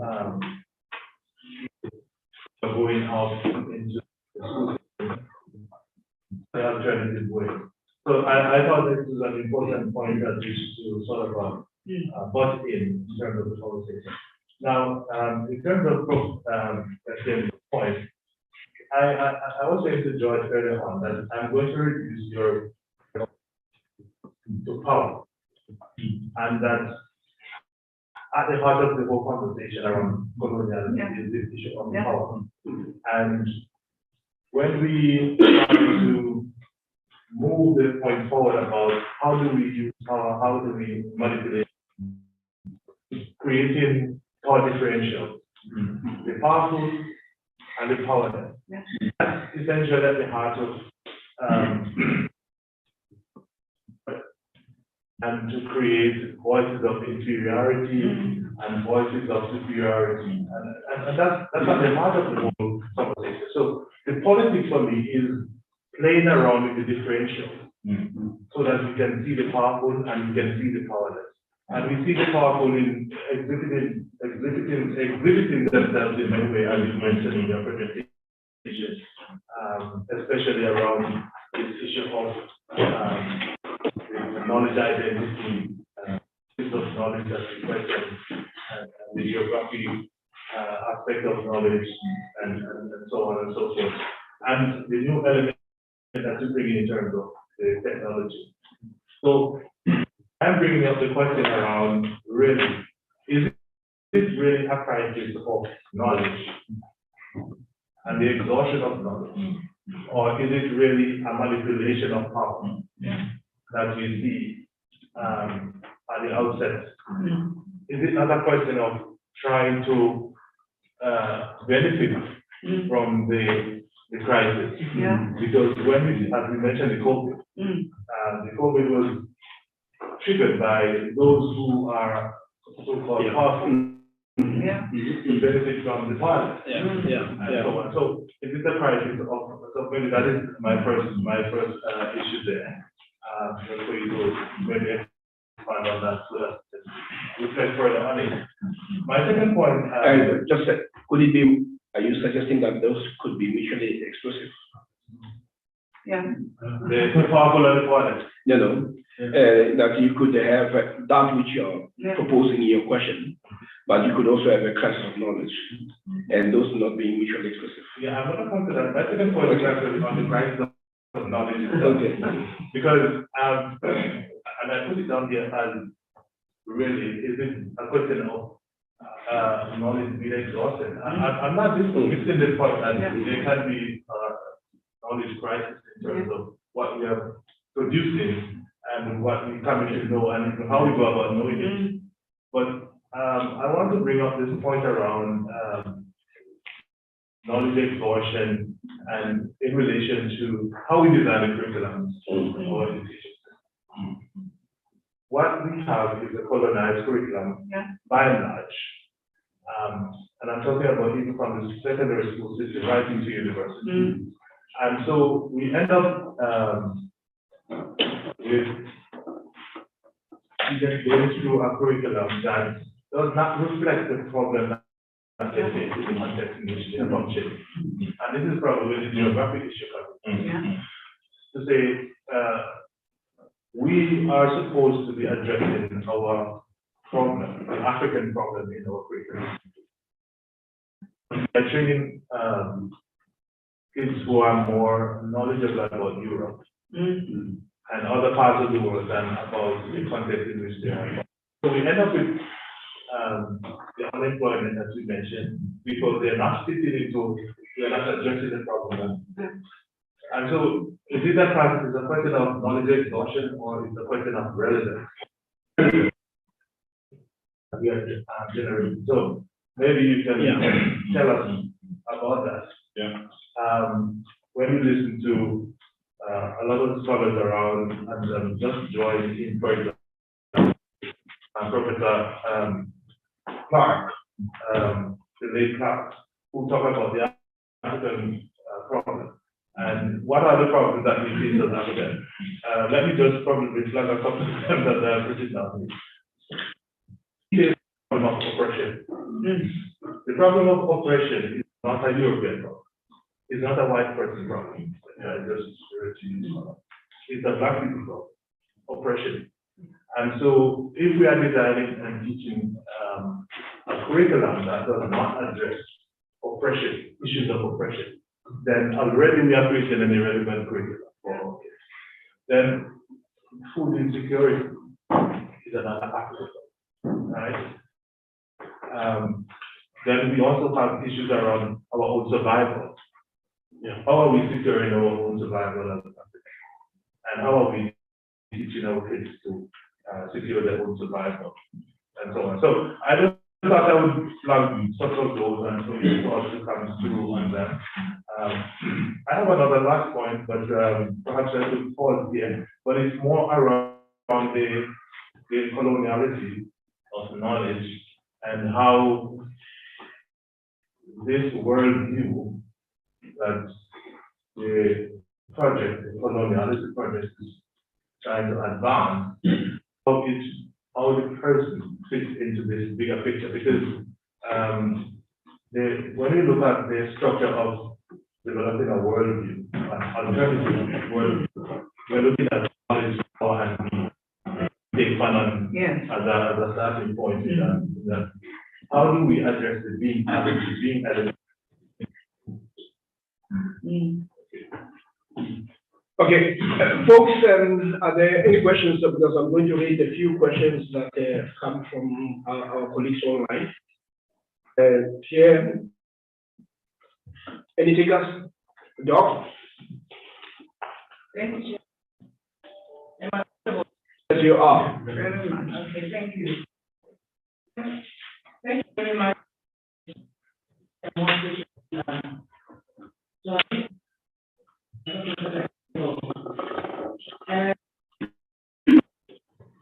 I have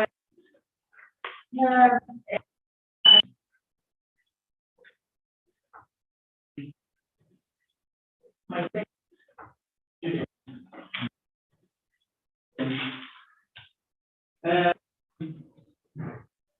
on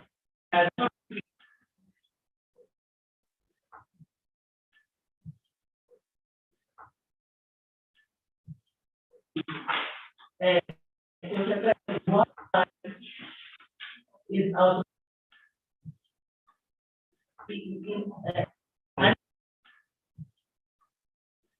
activated. And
every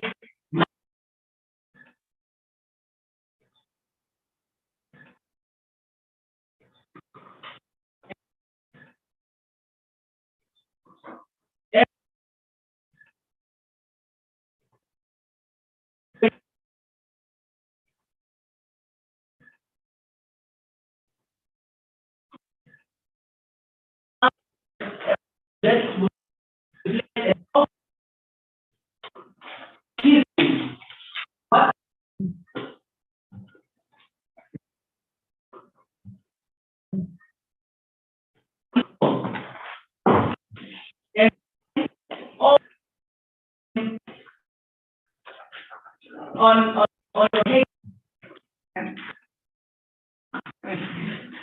You know,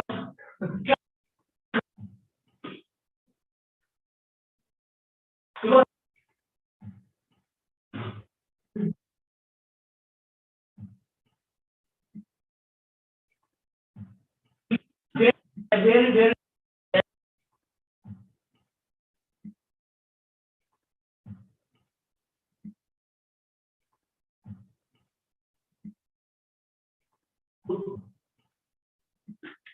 You know, for there is too much. Okay, thank you very much.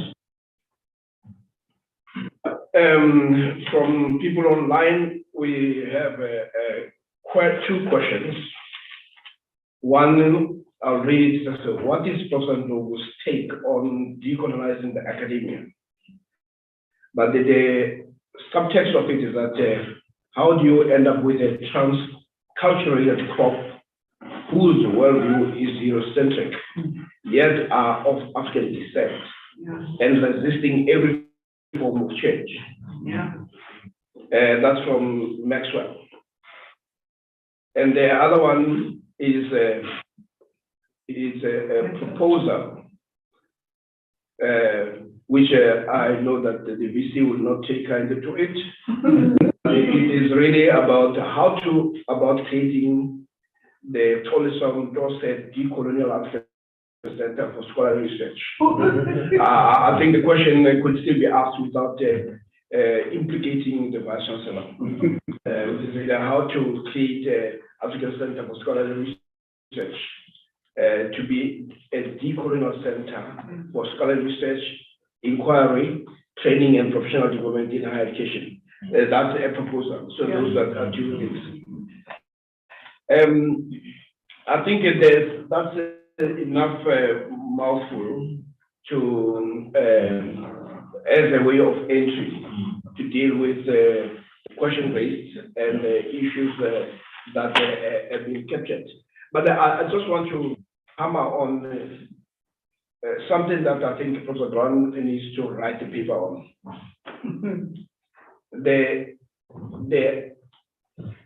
Which you also capture. It's called, you could capture it as the predicament of African people and the issue of power, the issue of oppression. That how can we continue pretending that this is not the reality of African people wherever they find themselves in? And how do you go into a classroom and don't prepare themselves from that reality that they face? You know, the reality that was captured by people, by African Americans, say, I can't breathe. Because this is the situation that our children or every African person finds himself in, whether they're in the boardrooms, whether they're, you know, you can't escape it. So the Professor Brown, I think you may need to, because this question, you keep on raising it, think about putting a paper on that. Then deal with the issue of power again from the perspective also of vindication, affirmation in the form of accreditation, because we don't exist as free-floating in space where we can do what we want. How do we begin to see ourselves or make a case that even these instruments that are used are simply instruments of power that as Dr. Akume says, that they flatten and darken our very existence. Before we continue with questions, I would like us to engage with the colleagues that are online questions so that we need their identity. So that as we continue the conversation, they're asking critical questions that they are also to the the two questions come from I think it's Dr. Maxwell. So Dr. Maxwell. Let me see. Oh yeah, yes, Dr. Maxwell Shamase. Okay, good. Yeah. Very good. Dr. Maxwell Shamase, you are recognized. Yes. Thank you for asking those questions. Yeah. Having said that, I think I'm going to ask. I always prefer to check 2 steps so that I got my answers come while I walk. Like your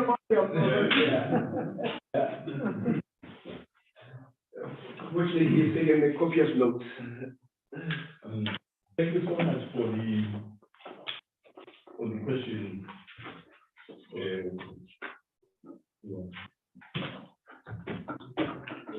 For the questions, I'm always not the best in terms of giving you the answer.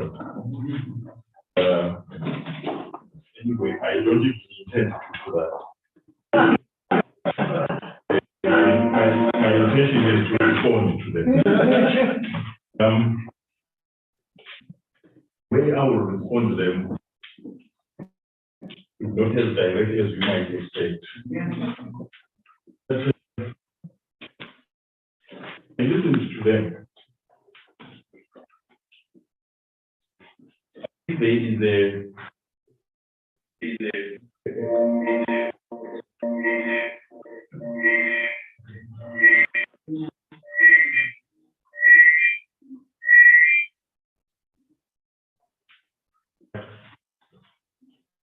We might actually enter into a problematic programming problem. Some of the issues I'm going to answer them. They are specific needs. We cut it for administrative purposes, but today we focus on this model. And I can see others are already on the curriculum. So I'm not sure whether I must deliver what I'm going to deliver tomorrow now. But let me give a broad outline that all what I say here arises out of a very specific context. That very specific context, you can call it black condition, or you can call it whatever you want to call it. Our duty as intellectuals, the black condition, and not unpack the context of that black condition. And I will try to unpack it from where I'm standing. On raises the question of tea, which I'm going to address even later. Answer so many of the issues here.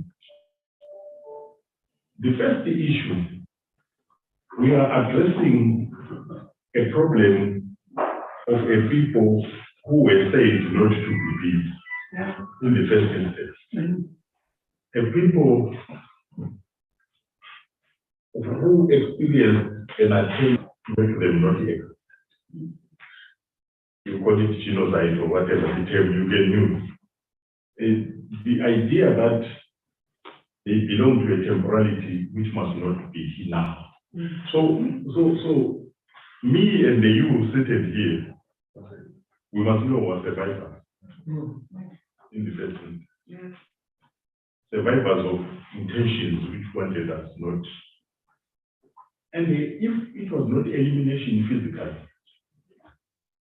then there is epistemic elimination. And the epistemic elimination comes in the sense that you colonize time each sense.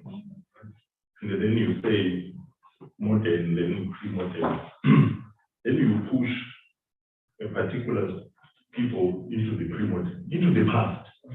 To the extent that a child born today can be old because it's born into the pre-modern.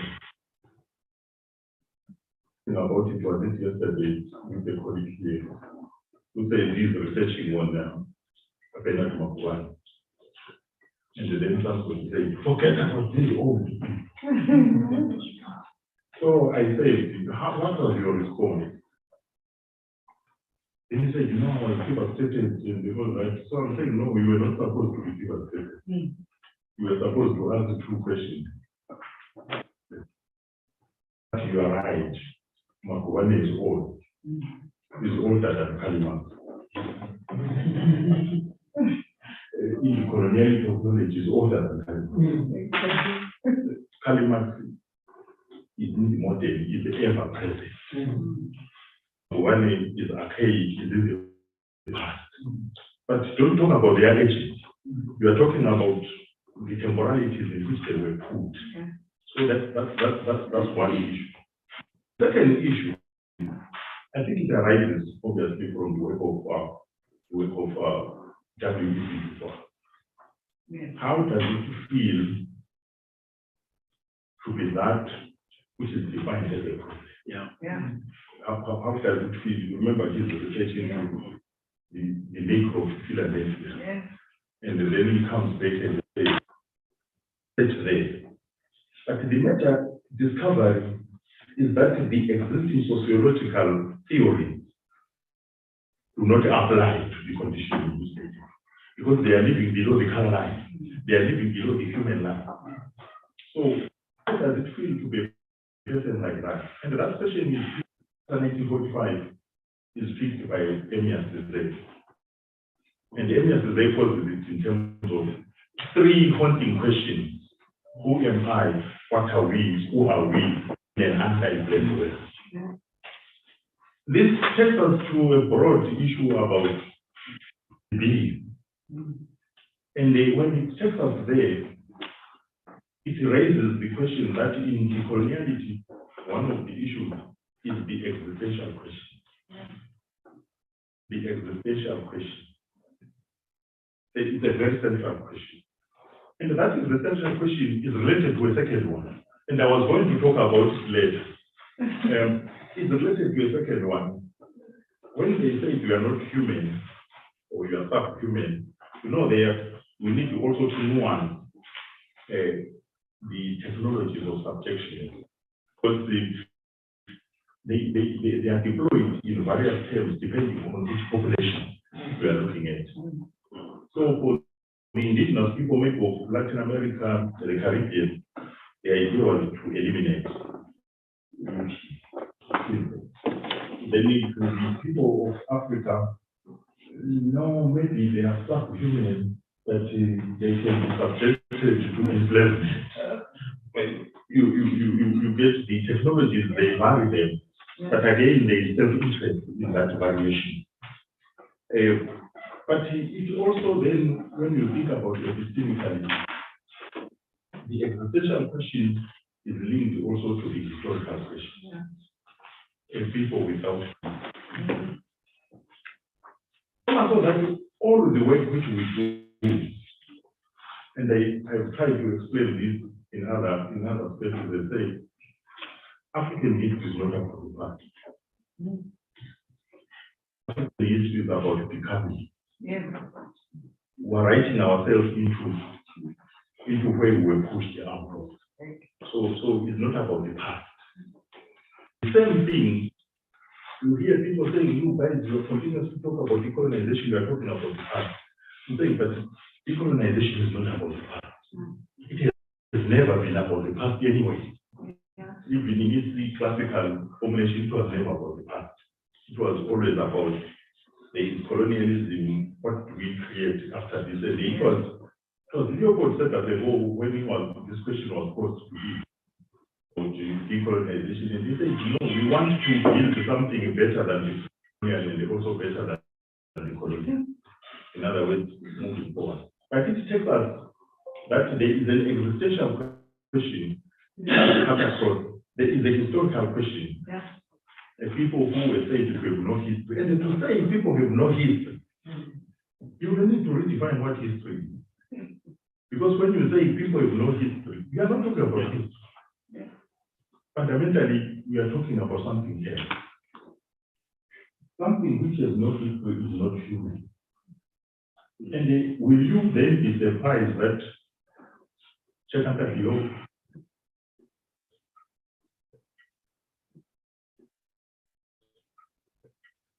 no with civilization, with Egyptian civilization, with Somali, with the Zulu kingdoms, with Zimbabwe, with all that. And then you become simplistic and say they are writing history. They are not writing history. The idea is history was reduced to a marker of whether you are human or not. So when you say I have ruins there, I have this, you are claiming that I am human. So there is a fundamental question in that sense. And it has a third dimension, because to say we have no history means you are stuck in what they call it state of nature. Because of that, there's no movement. Darkness is not a subject of history. It also links with the haunting question, which is the question of development. If we are not human, we have no history. And if you are not human, it is develop yourself. 20%. And that question is still haunting us even today. It boils down to the question of identity, which I spoke about. So I didn't to mix so much of these things. I was going to now talk about the initiative for not doing it is an existential problem. So I wanted to say that, let me now try to come to the questions directly. Then raise the question of epistemic, social location, geographical location. I always tell people this story that I moved from South Africa in the middle of COVID-19 in 2020 to take my new position.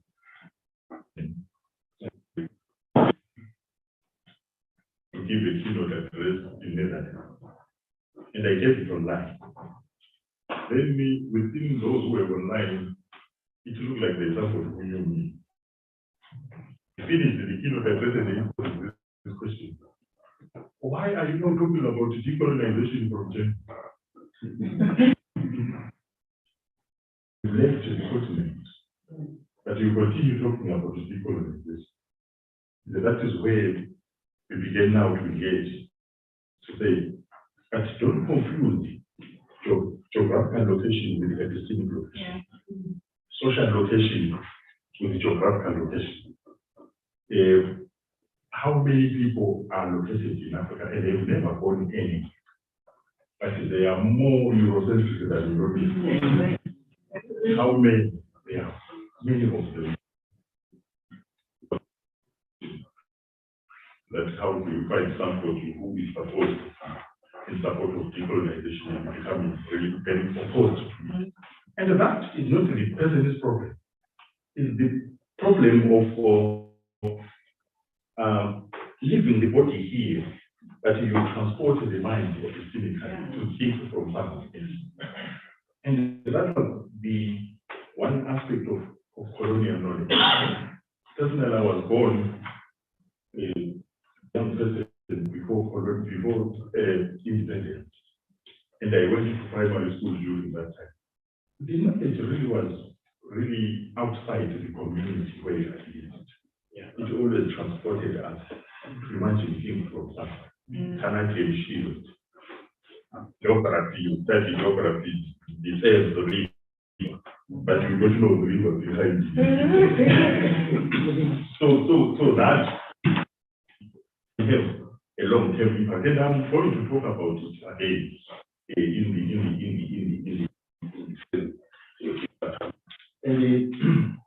the issue of social location leads me to what I was trying to express at the beginning.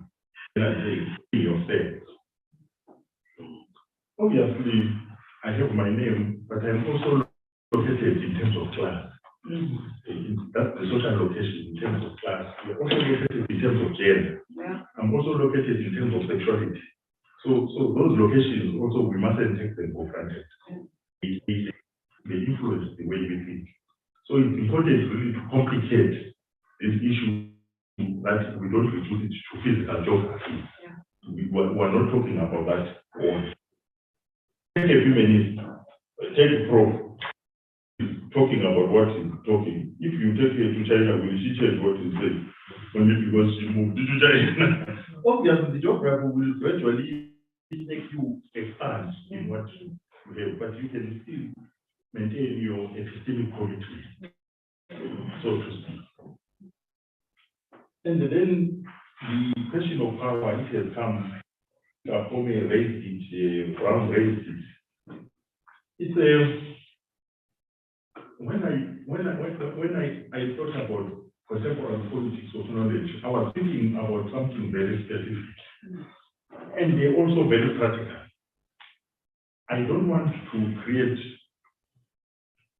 an idea that decolonization is a defect. It is a complex process. And I don't want to create an impression that after this seminar, people are going to go in the church curriculum. It's not going to work that way. We will need to first of all have a consensus whether it is necessary. So once we have consensus that it is necessary, we will need then to capacitate each other in terms of which capacities do you need in order to go through your curriculum exchange. Yeah. That's the practical question. It's not a theoretical question. It's a very practical question.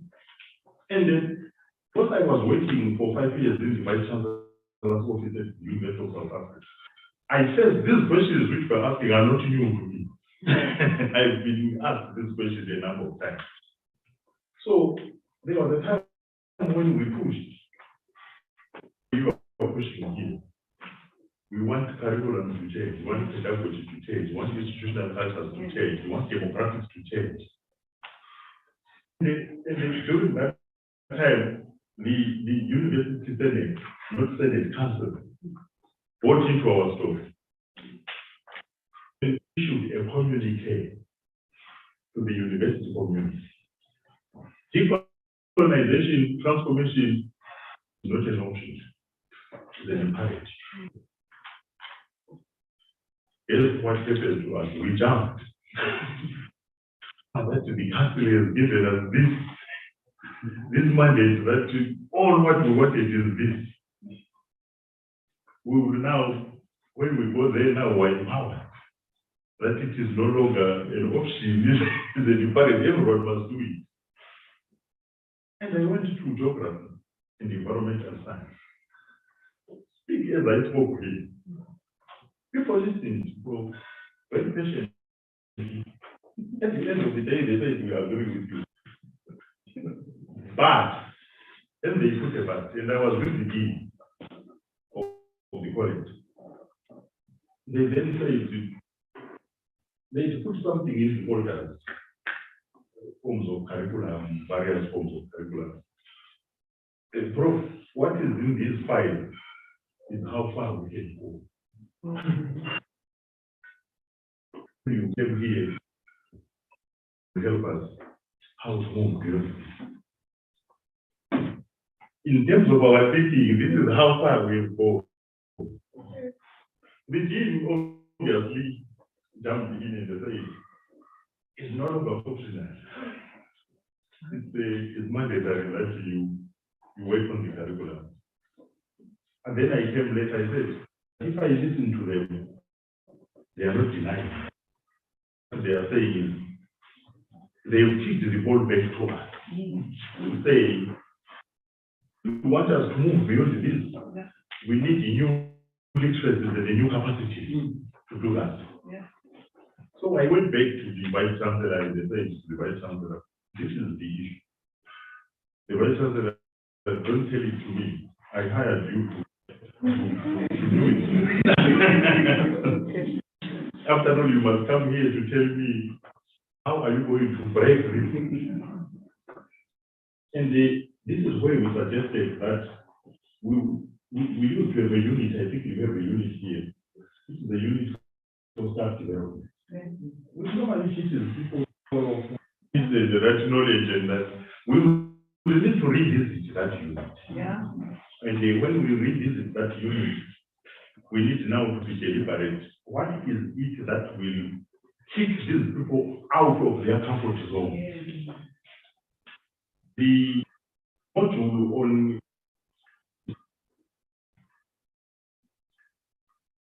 resisting, don't know. After all, we know that they know something else which is no longer useful now. So it's important that we think about this intervention whereby we capacitate each other in quantities of knowledge. And then once we understand in depth, you need not to follow anything. Because the practical question is the wrong curriculum which we are crying about. It was written by you.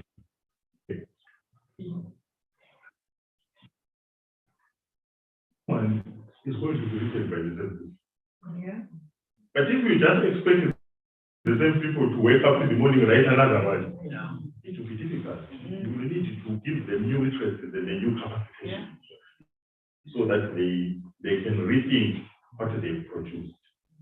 That's basically why I was sticking with this politics of knowledge. Politics of knowledge. That it would be important really to be pushed out of our comfort zone. And then when you go back to your, it's a very simple thing once you've understood the politics of knowledge. The whole process, there is no woman in so thinker, there is no woman in scholar, nothing up to the end. There's something wrong. You must know it for yourself. When you go there, you must be ashamed of what we've wrong. So it doesn't need, because the issue was that when you create a unit, say in the Vice Chancellor's office and you call it coloniality or you call it change management, the question is people think you will go around the faculty changing curriculum. There's nothing like that. Curriculum is changed by the specialist. But the specialist needs to be capacitated to rethink their knowledge. That's one. That's why I'm saying I'm not always a fan of answering questions. But Okome raised, maybe before I move to that one, Morgan also raised the question of power. And this question of power is very important because it is sitting at the center of the politics of knowledge. It actually sits at the center of politics of knowledge. To try and maybe now I will reveal myself as a historian. To try and think about it, we are now living within what I would call a transcendental model of power. Whether you are in Scotland, whether you are in Jamaica, whether you are in Asia, there is an architecture of power which governs the world. And that architecture of power emerges from 1500 going forward. It emerges from that time. It is constructed from that time. And if I will use Africa to demonstrate it, prior to 1500, if you came to Britain, what is South Africa today, we're going to find various forms of authority. There was no overarching singular form of authority.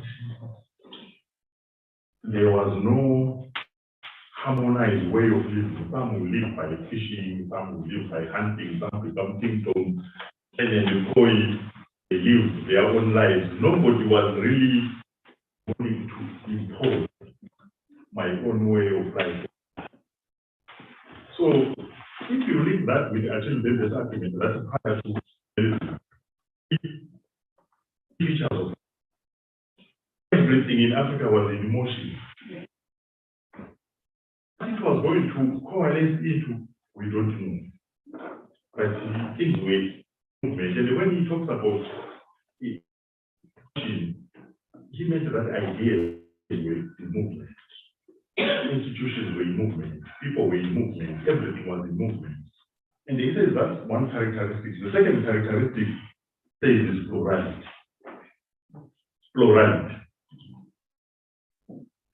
Plurality even of God. God is the hypothesis. There was no idea of the paradigm of one.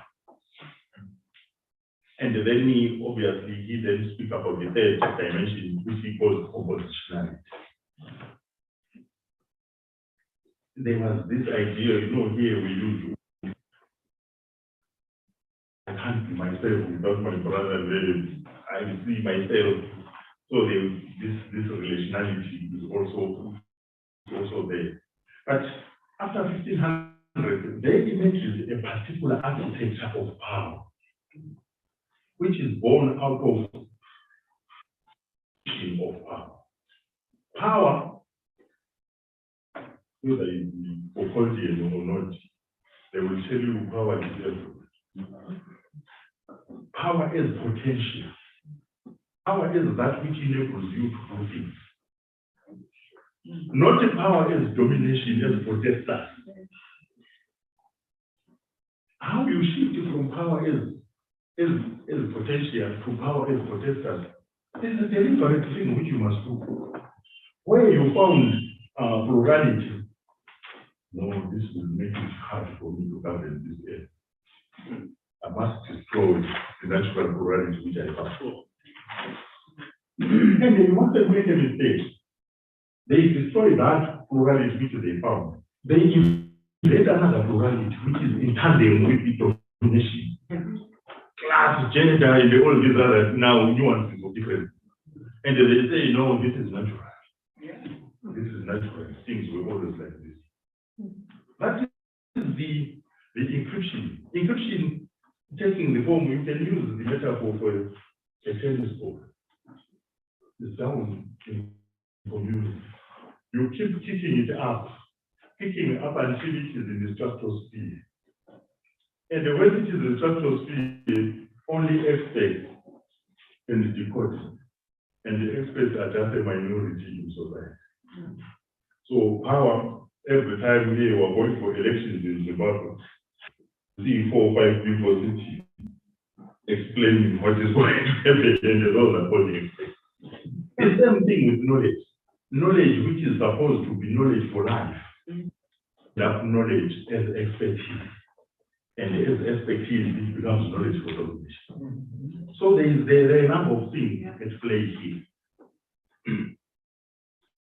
And then, when you talked about the binaries, the hierarchies building on the business argument, I always try to speak about it about the paradigm of difference. But if there was a difference which was different, then there is a difference which is a deviation. And that difference which is meant really to make management. I think is Mahmoud Mamdani who talks about defining. You define it. So you create differences. And he even gives a very vivid example. Say the native. The native is like a person who is captured, branded with the hot iron. And then you are now a native. You are a subject of custom and tradition. You are not subject of rationality and all this. That's an innovation. That's an innovation. So it's important that we get into those other details. But today, I thought let's not go there. Let's not go there because we need to move now into transfer from abstract to ability. So I was selecting on those issues. But you also asked a form about this issue of planetary. And you asked an important question. How many people see that we are in a problem? Again, I will use a practical example. When I went in the Vice Chancellor's office, we formulated a workshop reclaiming the university. Reclaiming the university. And I gave the opening remarks. And then the dean raised her head. I don't know what you are taking the university from. As far as I'm concerned, things are okay. Things are okay. Even the Vice Chancellor asked, can you repeat the question? You know, I'm a dean of accounting sciences, and I don't know what this thing about claiming the university. What claiming the university was. And I asked, we born in this country? Yeah. Do you know the history of this country? Do you know the history of this university? Yeah. Just waste my time by answering the question, claiming it from what? You know it. Don't throw it at me that I must explain to you the problem. You know exactly what is the problem, what is the university problem. And you know the Tony Morrison argument that if you listen to a person who benefited from colonialism, wasting your time every day, I don't know why now he wants to be explained. He no longer knows what apartheid was. It is now my duty to explain to you what apartheid was. No, that's a waste of time. That's a waste of time. People know what is the problem. What was the other issue? Oh, Brown raised this question about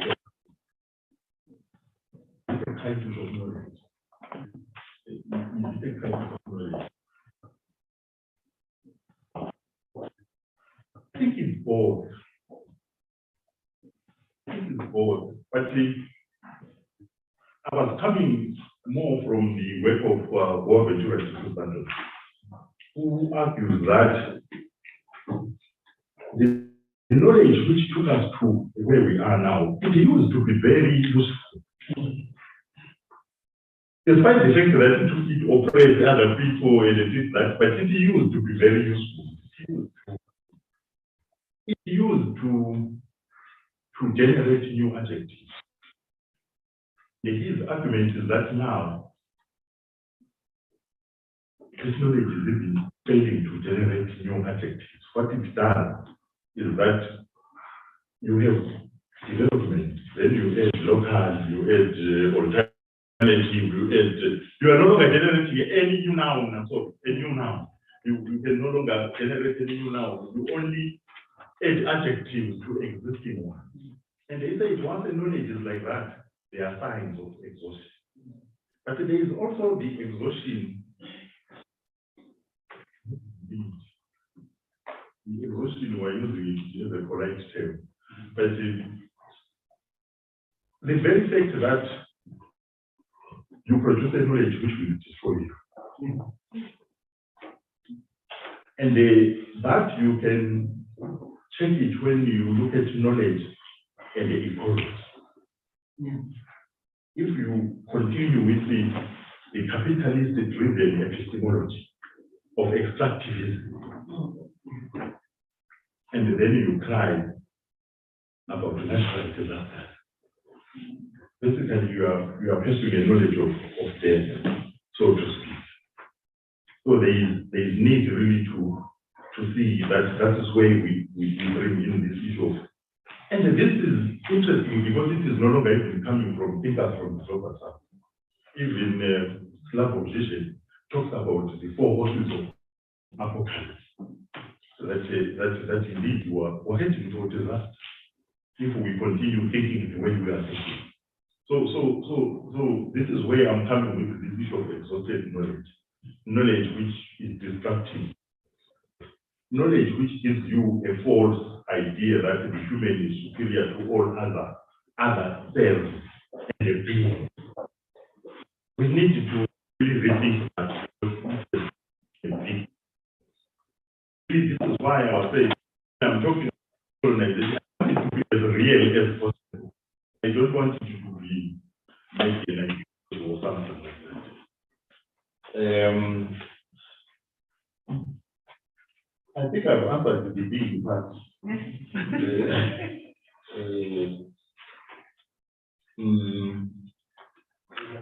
Well, then we talk like up there. But an interest reflection, and this is what we want.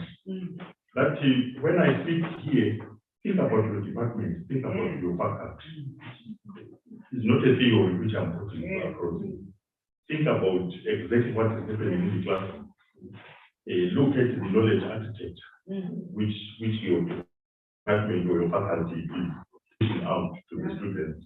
Look at the hierarchies which we've created between the teacher and the taught.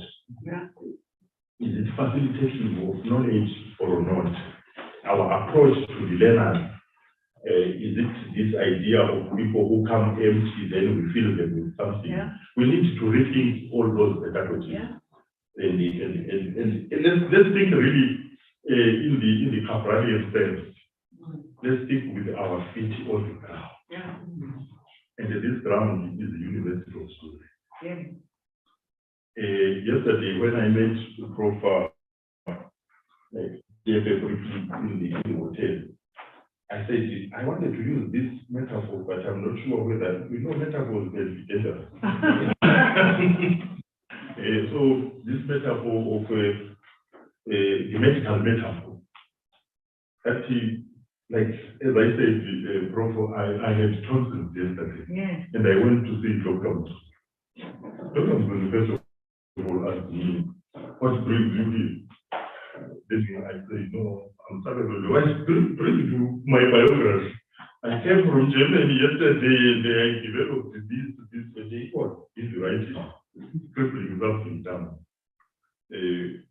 Finally, says go on that, and I go there. And he did detect him in 2 seconds. He just said, open your mouth. So he picked it up and I thought, and I'm thinking this matter because I don't work at the university.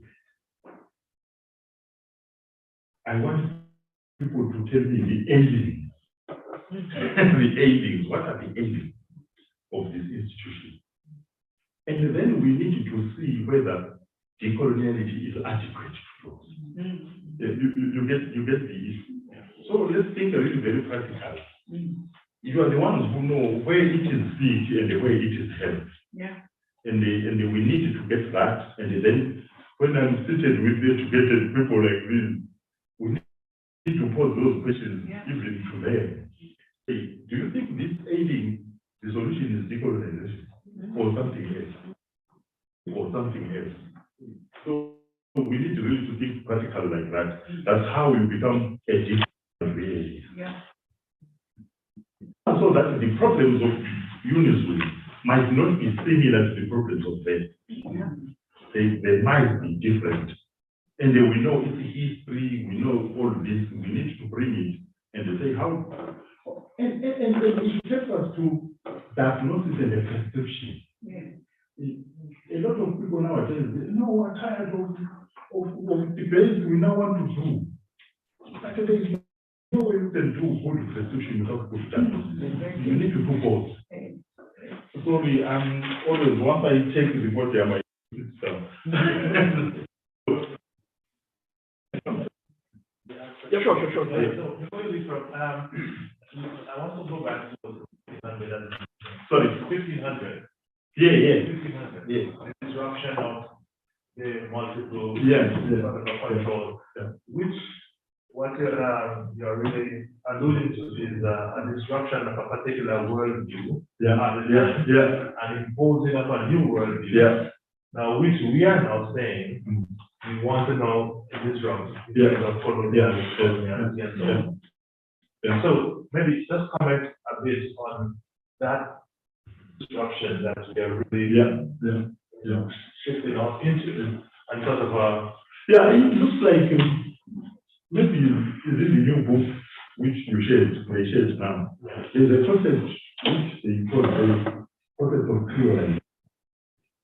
This in this note, this new what you just did. The creolization. From 500 to now, there are some things which are good about that creolization. There are some things which are dangerous. There are some things which were good in the world before 1500. There are some which were bad. And the decolonization is to pick from there and they pick from this one and they create something bad. And the question which you are asking is also the question of imagination. In decolonial thinking, we always say we can't imagine something which we cannot name. We need to name it. Either we are misnaming it, but we need to name it what we want to do, what we want to create. This is why you find a lot of people. What we talk about globality. You find the decolonial thinkers from Latin America, they will talk about plurality. You find the other thinking from Asia, transversity. So they are trying to name what they are. If you go to Beirut, what you never dream, you never achieve. You need to dream it. But nowadays, we are failing to dream. This is where the major problem about coloniality. It makes people who don't dream anymore. We need really to begin to dream again. To say we want this a better world. A better world. The technologies of how to arrive at it, let's not fear to be wrong. The major problem is to always fear I will be wrong. You come with the imaginary of a node of African thought. Let me call so many experts in fear that I will be wrong. yes. Let's be wrong where it is necessary. We will correct ourselves. Thank you so much. Thank you.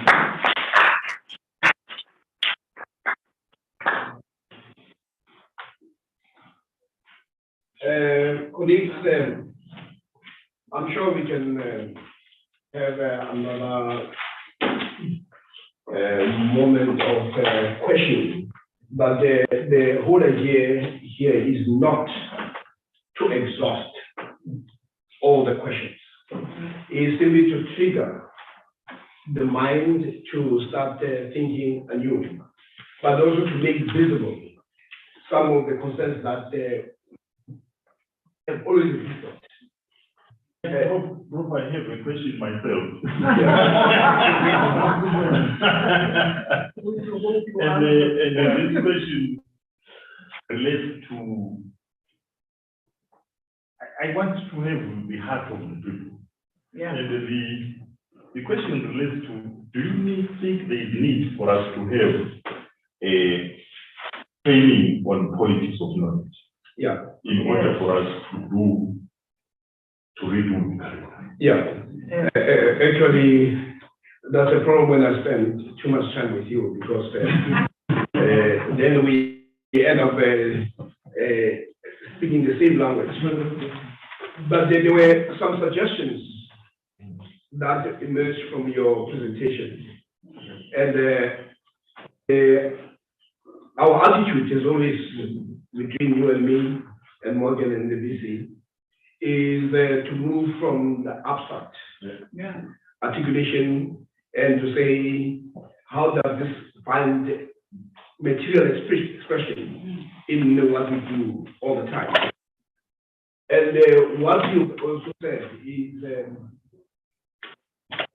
one is that they need to ask the question, build consensus, and create capacity.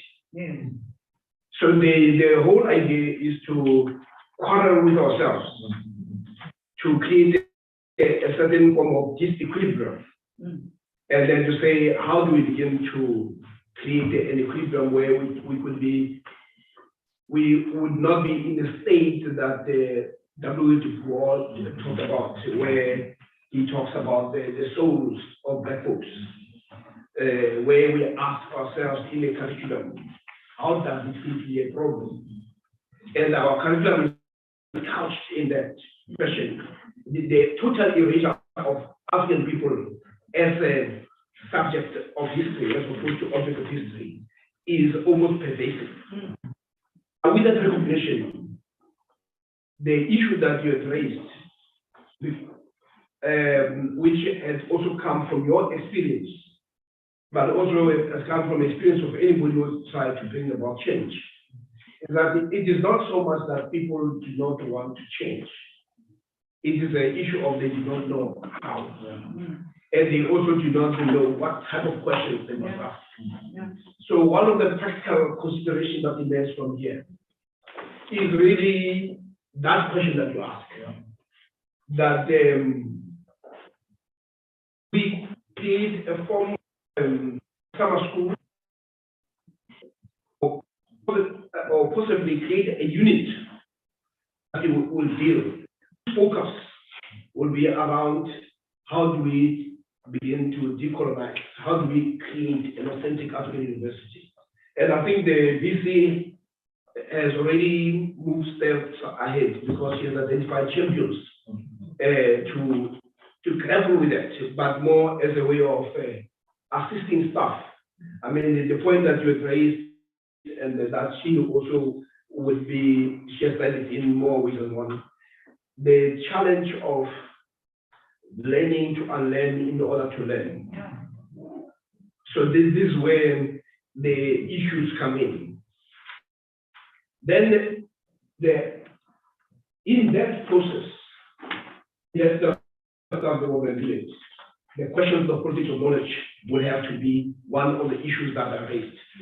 And these are, it is still interesting because those of us who have spent time with Latin American scholars and the Paul Freire and all that, they've been very clear that there's nothing like a neutral institutional system. And yet, when we enter into a classroom, we pretend, we act as if this educational system is actually going to be capacitating and empowering the African child. when in fact it simply says on a daily basis that you don't matter. Yeah. So I like also the issue that the VC probably will give a paper on when she talks with a stock fellow vice chancellors, is really that what we are trying to deal with here is to address the existential crisis, existential problem, is that it's not a nice to have, it's not a nice discussion. It's about saving the African child, saving the African. So that is the first. So the issue that is practical that is right here is VC data unit as one of the possibilities. No, Then, sorry, I just want to interject here and say, yes, I see the power of the unity. But for me, what's most important is to have witnesses or people who are connected, like Dr. said, who will start saying, what does it mean for me? And for me, what you said, we need to declare so that you can diagnose us properly. What are we suffering from? For me, we're suffering from the lack of capacity to unpack even all these things that we have done this far. It worries me that I have Morgan, I've got Afome, I've got Brown, I've got other people that are actually understanding where we're going. But the question for me, the big question for me is, how do we get so many talents here so that when they hear all this terminology, all these things that we're saying, they begin to ask critical questions to say, what does it mean for my sociology class? So that's what worries me at the moment, is that I don't want slogans, because I think it's a good thing to start with a slogan, actually, Dr. Apom, but at the end of the day, is how have we internalized that so that you live it, so that we give. So you ask a big question to say, how do we dream again as the people? And I think we take from the history and that colonial space that irritates us to bring out the decolonization that we aspire to move to. So my thing is to say, the minute we start thinking about the structural space to do so, we'll miss the boat. But the minute we start by saying, how do we internalize and change the ways of thinking, even using Hegel as a good example to say, how do we move away from him, or how do we unpack for my students what he meant and how should we be thinking about who we are becoming or our being? So that's to me, if I were to answer your question quick, to say, what are we suffering from? We're suffering from poverty of knowledge. We are suffering from understanding and internalizing what you are trying to do. And that to me talks to capacity. And then your question to say, would we like to have a training on the politics of knowledge? Training, that to me is key, because once we understand the space, you know, we had CHE here, Prof, that came here and was looking at who are we as a university. And one of the things that impressed them was how people understand the vision 27 of being a university, African node, a node for African thought. They said it was impressive that from the beginning, from the top, which is me, supposed to be me and my team, and then right up to faculty managers, that they could unpack what that means. But then I embraced that and I was proud. But during my sleepless times, I said to myself, I wonder, what is it that we know in terms of our teaching and in terms of our students, how our students learn, how do we understand, and what is it that we think of when we are in the space where Kale is thinking about the sociology, how do I position this node for African thought into my own curriculum? And I will say to you, without shame, that I do realize how lean we are in terms of understanding the way we're going. And that, when we started this, Prof said, one of the things, that's why he's here even now, because he really questioned my ways of thinking. And I even if you're not here in person, you can't leave me here with all these questions not answered. You come back and help me get the answer. And the answer for me would be what we can translate into the school of Bahasa, which I spoke to you about, to say we must have a school, a node for African thought, where Africans come here to say this is a place where we can be free in talking about the who our being as Africans in terms of knowledge. But one thing that bothers me most, Professor Morgan, is how we then translate decolonization into the classroom sphere. Yeah. And my question is, do we have drivers for this? Do we have a teaching and learning center that thinks like this? Do we have that capacity? And would the training in the politics of knowledge really take us there? Because for me, it starts with being irritated. If people cannot be moved by the junk we read and the junk we give out to our students, then we'll never have the change. Instead, we will continue with the irritation, which is what the West wants. They want us to keep us there so that we keep on being hated and talking about them and reproducing the nonsense that we should not be. That nonsense for me is an understanding for us to get into it so that you move back and you critique it with another eye, an African eye, and say, what does this mean for me? What does this mean for the generation? So I'm sorry to take over. I'm not pregnant now anymore. I'm energized. That's where I am. I think you raise a number of issues. Yes. But you're also posing a solution. Yes. In the same way that you were able to give expression and make people to understand where this is going with regard to the note for African thought, and members of staff were able to articulate it when they're asked as outsiders. This is also one way in which you could do it, to simply say, this has worked, and how do I make sure that where we are. But the one thing that you also mentioned is that this is not a tick box exercise. There's some people think that they can produce a document and they don't even read the document. You know, we've had Professor Kwa produce a book called Unusual Conversation. Very powerful book. If you were to ask how many of our staff members have actually read it. So it goes back to the things that should be done that are undone. And also, it's only when you start reading those documents that you will also be able to refine and also ask different questions. So that is it. But I think the VC has 2 points. One is the discomfort that we must feel, that we must inject. And this type of discussion is also,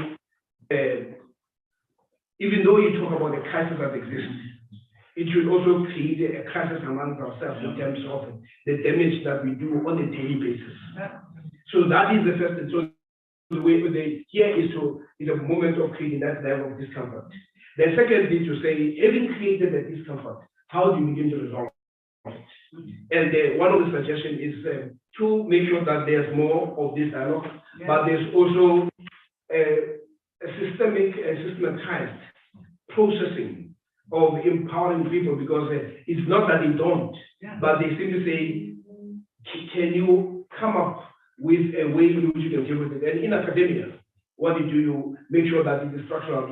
That's why you have universities going creating courses, even if they are short, but it's more about conscientizing, it's about empowering. So how we do it, it will be the university will decide on what is the best form and what the institutional mechanisms can come into play.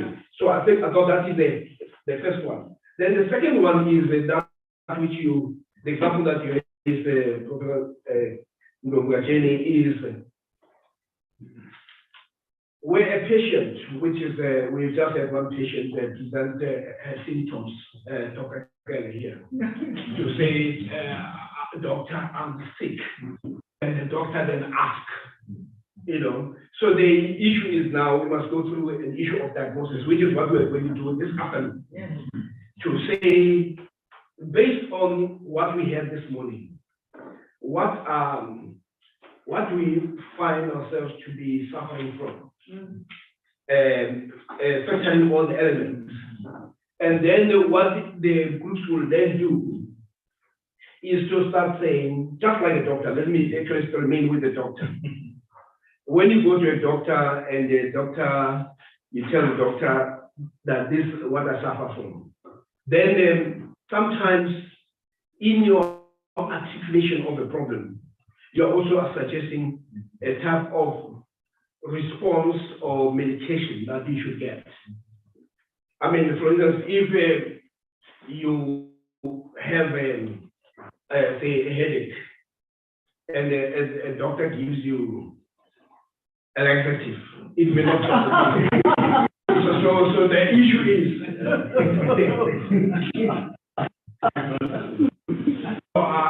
I'm thinking about sickness. So there must be at least what I call the three A's.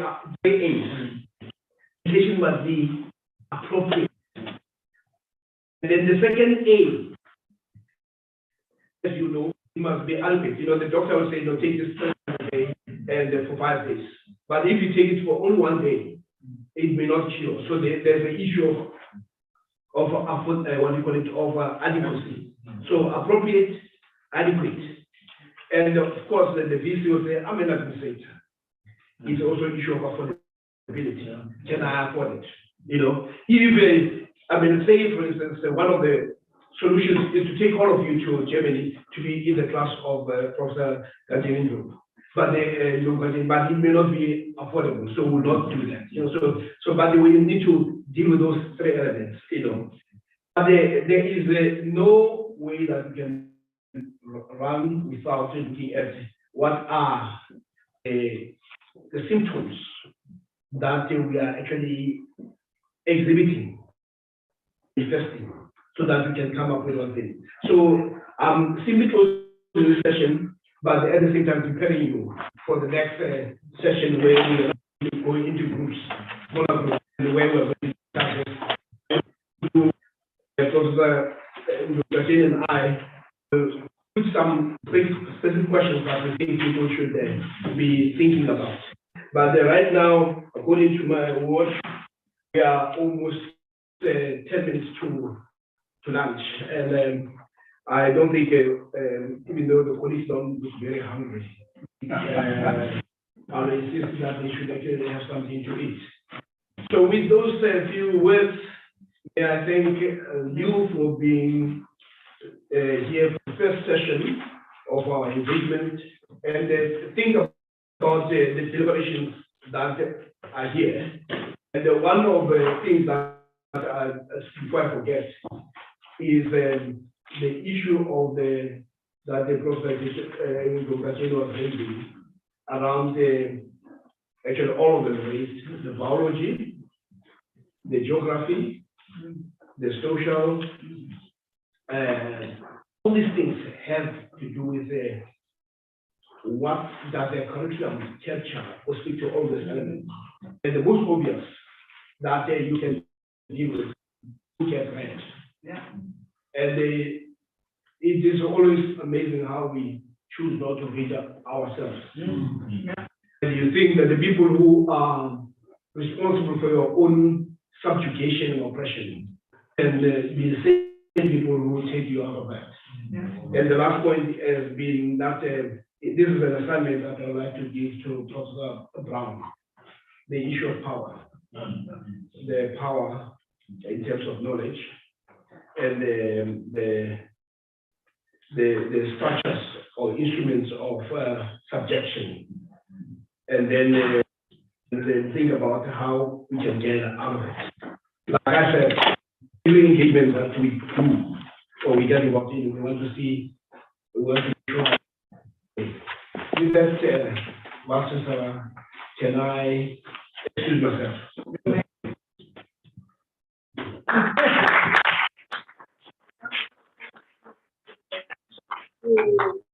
Professor Skacheni, and to the panel for being so brilliant.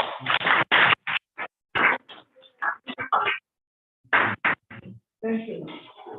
Thank you for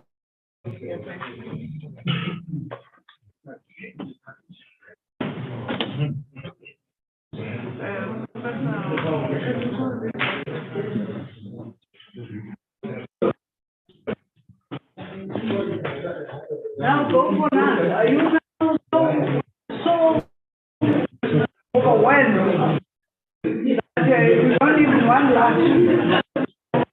No, you are not hungry.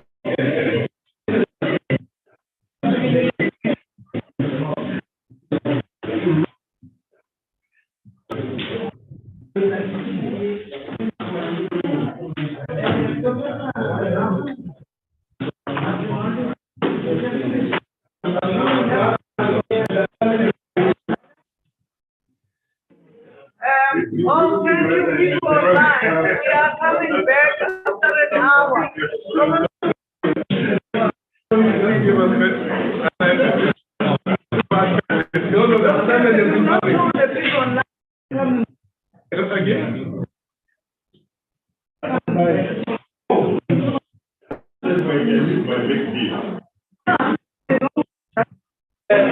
For the people online, we are going to be meeting in an hour's time.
Really? Oh, that's nice. Give it a picture.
I think the short island is an ukulungisa someone.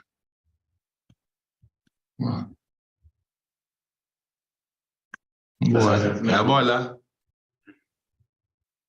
Bola. Imakhe on. Imakhe on kanje.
Colleagues, good afternoon.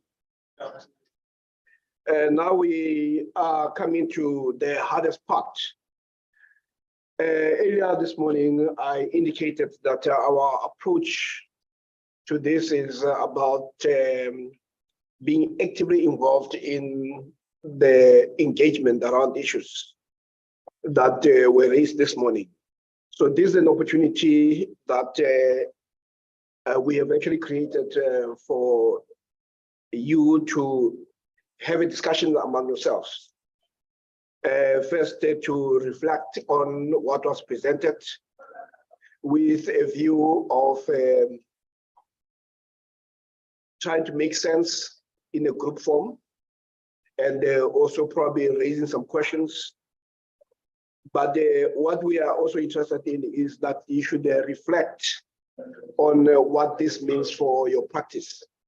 The major concern I've always had with this engagement has been where a lot of money is spent and time set aside, but it does not lead to what some people will call discursive practice, which means that it doesn't lead to a change of practice. It doesn't mean a change in the type of conversation that you have with your students and among yourselves. So what Professor Ndlovu Tacheni decided to do, and we agreed on that, is to come up with overarching questions that would reflect on the submissions that he is going to make and he has made. And there are two questions there that we wanted you to answer. One is to ask you to go in, create a small group breakaway, where we ask the question of how does the politics of knowledge manifest themselves in what you teach at the moment. So that is the first question that you need to respond to. How does the politics of knowledge manifest themselves in your everyday practice? Then, given also the disquiet that he was trying to put across to create, the question that follows that is that what would the implications of this be in terms of the curriculum change or the transformation of the curriculum? So I'll repeat the two questions. One is how does the contemporary politics of knowledge express themselves in what you currently, or how do they manifest themselves in what is offered in your discipline or within the university? I mean, both, you can think about it from the perspective of the department and that of the faculty. Then secondly is, as we move forward to normalize, what are the implications of that? What suggestions in terms of curriculum change does this imply? I hope the questions are clear. Just two questions. And what we have done is that we have because we had tried to have 3 rooms in which you could, that could be occupied to have small groups to discuss that. But given the numbers here, we think we'll only use one. There is a room called 407. And what I think we'll do is to divide members of this in this room to go to, some to go to room 407 and some to remain here. And then we can engage. And the amount of time we give is about slightly above an hour. So with that and the clarity of the questions, may I ask what we'll do? We'll try to say the people in this row, the first 3 rows, should actually go to room 407.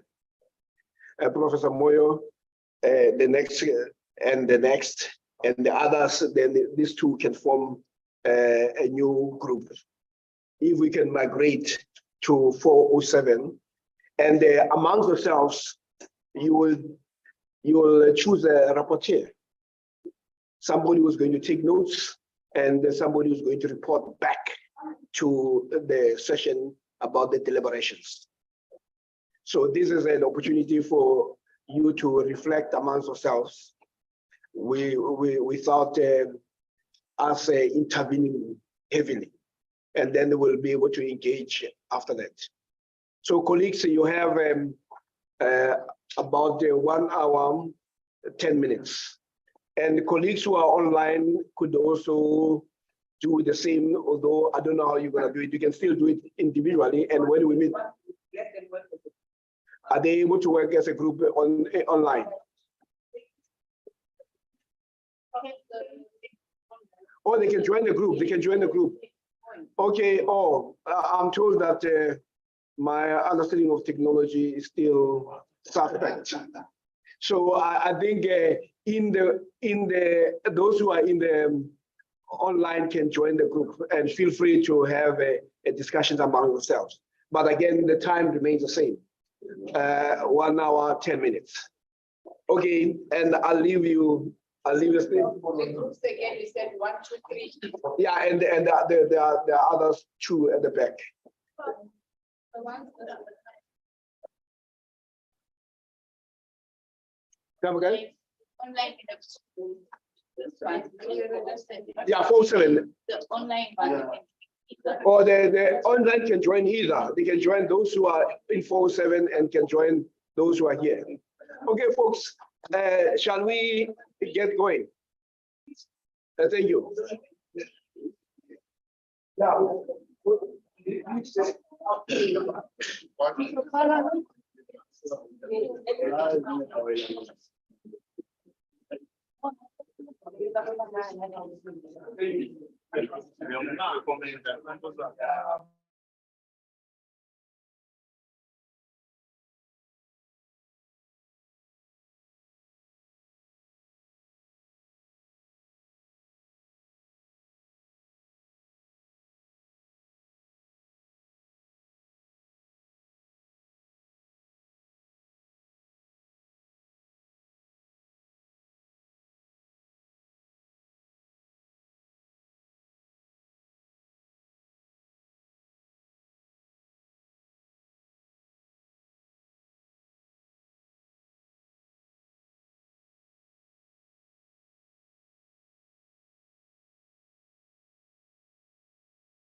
Ntate Malopa, is the session over? Is the meeting over?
Afternoon once more, colleagues.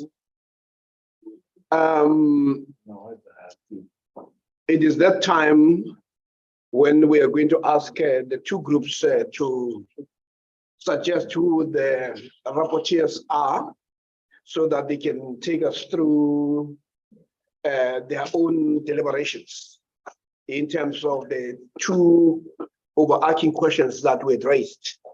But our posture is that because this is about deliberations, it is not a question and answer type of thing. It's not about the marking whether people have sufficiently misunderstood Professor Ndovukacheni. It is more about what was triggered in their thinking, because we all come with our own understanding and misunderstanding of the world. There's also a role for misunderstanding because it allows you to be corrected and also to help us understand the misconceptions that come as a result of our interventions. Now, there's a group that side and there's a group that side. Maybe we should start with the group that was this side. not the group that involved Professor Moyo, but the group that was the site where Professor Kreilin was. Professor Kreilin, did I understand that you are the rapporteur? We have selected. Oh, you have? Democratically. Oh, democratically. Physically serum as the reporter. Or can we then call the democratically elected professor to come and just share with us the level of brainstorming that took place in your space? And it will be better if you come here because we want to record that. Thanks, Prof. I contest the whole issue of democratically. Okay. We will take that to the ICC to sort that out. Colleague, there were very robust discussions. Are you able to pick him up, or should he come this side? I think you should come this way. Yeah, it is better to come here so that. Yeah. Colleagues online were awaiting a contested election of some of Professor Kasarin, but he is here.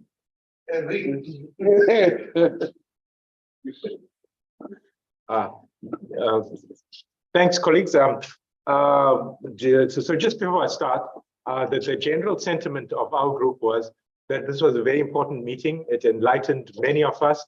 It forced us to think in new ways about how we are our teaching practice, how we are designing our curriculum, and the importance of transforming our curricula. And so, in order to answer the first questions in terms of how does politics of knowledge manifest in our everyday practice, it was Dr. Taylor who initiated the discussion, and it started off with how do we what's our practice in thinking about curriculum design? And so we say we look to what's the best standard, what's the best international practice. And it so happens that the best international practice comes from the developed world. So there we are reinforced with a particular mindset. And part of the reason why that is the practice is because we have very little alternatives. And so in order for us to design an appropriate curriculum, it means that we need to have learned colleagues that are firmly ensconced within the African node of thought, in the sense of decoloniality, in the sense of understanding what's important local content, local academics within our respective disciplines. And it's very hard to find that. And so the easiest approach is to look to what established textbooks there are, to look at what's on YouTube, what's on the internet, and it comes from a particular culture, from a particular interest group that we tend to absorb into our curriculum. And so that's where the politics insidiously enters our system. And so, but this kind of forums tend to, or is assisting us to see how, in an ignorant way, we just embrace and reinforce a particular type of thinking, and this is the start to making us to change the way we go about designing curricula going forward. And so the issue. So to sum it up, they say the curricula that we have tend to be handed down from our predecessors, and we know the history of this university. One, two, the ones that we adopt through textbooks, and so the whole textbook story is another way in which publishers reinforce particular ideas and particular modes of thinking, and they entice us with things like there are test banks that comes with this textbook. There are slides and online support and that sort of thing. And because we are busy academics, we tend to embrace it very quickly. and we tend to reinforce that view. So we need to become mindful of this and look to alternatives. So some of the ideas that came out was the whole idea of endogenizing existing knowledge systems and making it relevant to our context, but I'll speak more about that. And so, so as a result of using this kind of approach in our curriculum design, we tend to leave out important authors that are of relevance to our local context. Is because these textbooks tend to automatically leave them out. They very subtly only will choose particular authors from particular journals, and authors that are controversial or are not in their line of thinking are excluded from certain journals, etc. So they don't appear in textbooks and so on. And so in very subtle ways, the African authors of the developing world are all excluded. And so, so this, over a long term, what happens to our students? They become alienated from their own communities. And so they begin to see the West as being the standard. And so it creates problems of brain drains, of people wanting to go and utilize this foreign knowledge in a foreign context because they can't see its relevance to the local context. And so it reinforces that whole underdevelopment, that whole dependency syndrome in the context with which we find ourselves. And so, some interesting ideas came out. So one of the stark sort of notions that was developed, I think it was Prof. Brown that mentioned that if you look at the culture we come from, it's a collective culture versus an individualistic culture, which is the dominant one, whose textbooks, etc., we are using. And so, so when we compare those two, we are aligning ourselves because of language. So language is another way of impressing a particular politicized notion.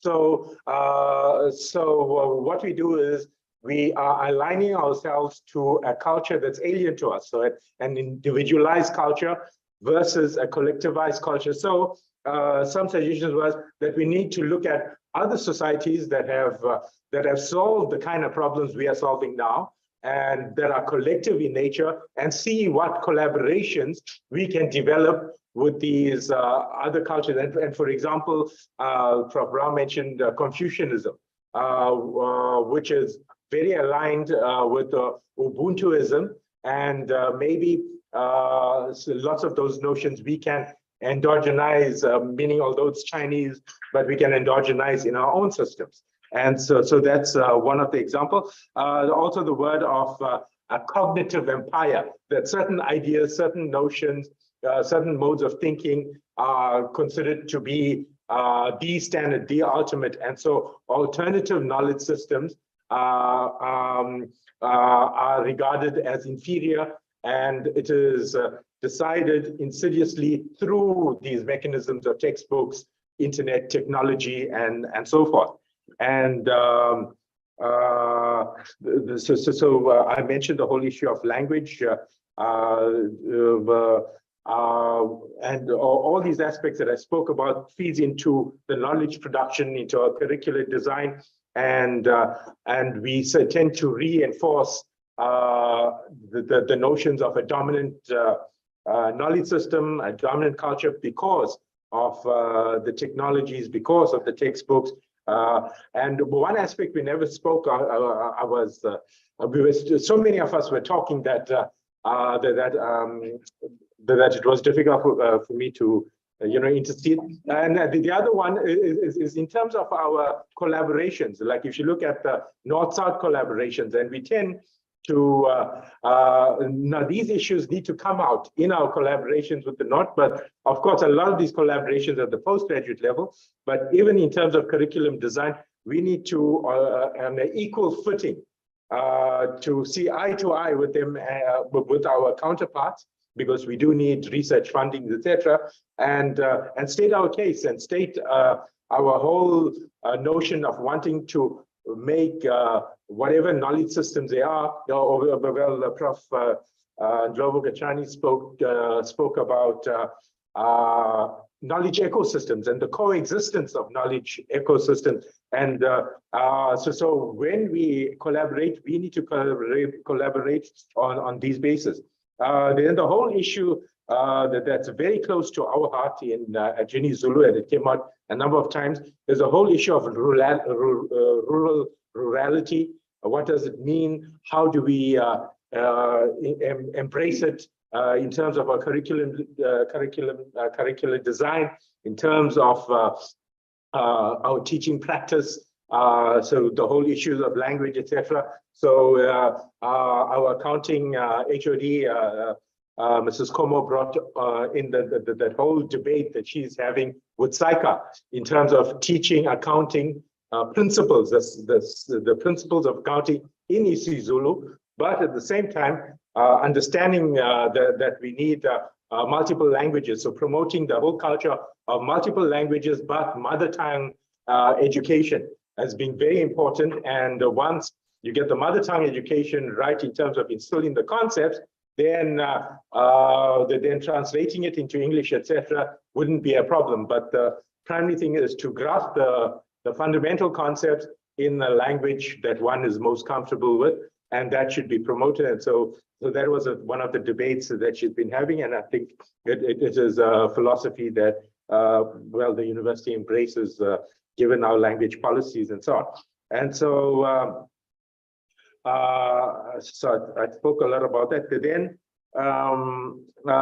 so some other interesting concepts that came out was at the postgraduate level. Well, the whole idea of the neoliberalist, the neo-colonialist concept about seeing the colonized world as being inferior, as you know, extracting knowledge, wealth, etc., resources from these communities, has been translated into the way they see the generation of knowledge and data. So they see us as data sources, or to just extract data from. But the whole idea, which earlier came out, was that we need to see our students as co-creators of knowledge. But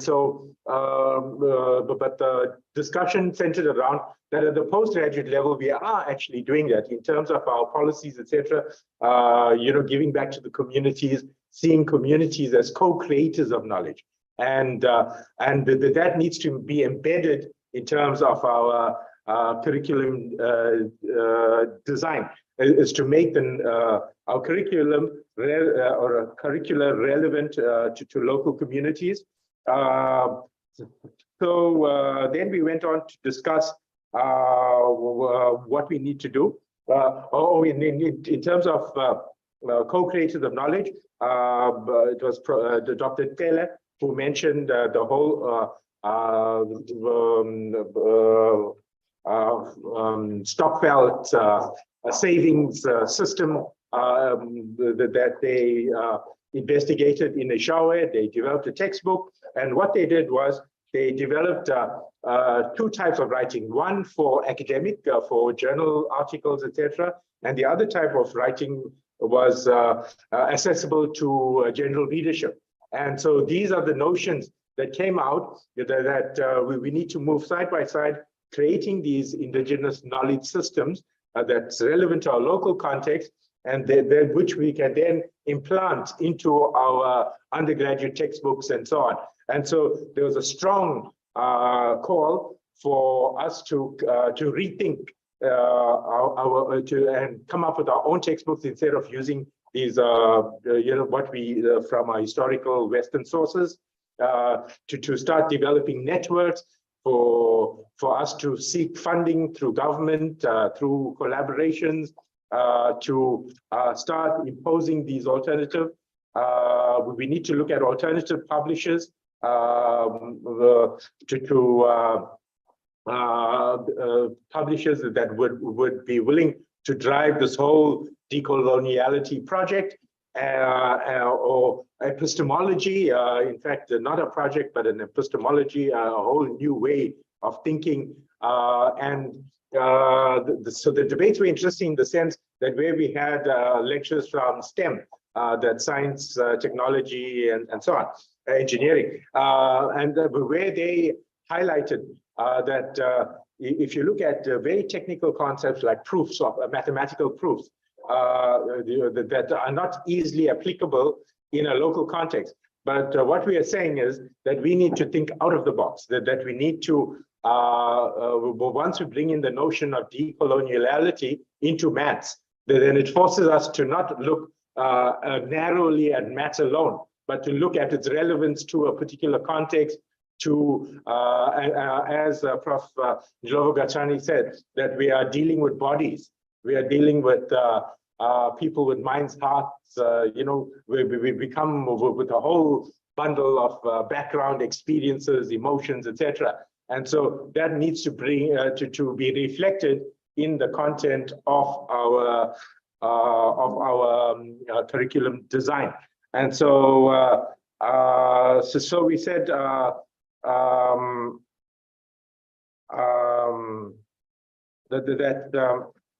I'm trying to look, okay, at the summary, that we need to look at the whole design around how the education is designed, how education is socialized within our classrooms, and we need to look at we need to redesign our so the whole idea was that what are we creating students for? So historically, we created students for the workplace based on Western modes of thinking. And so now we have to rethink that. And so we need to re-socialize our students through our curriculum to be of relevance to the local context. Thanks. Yeah. When people write a thesis, it could be 300 pages, 200 pages, 100 pages.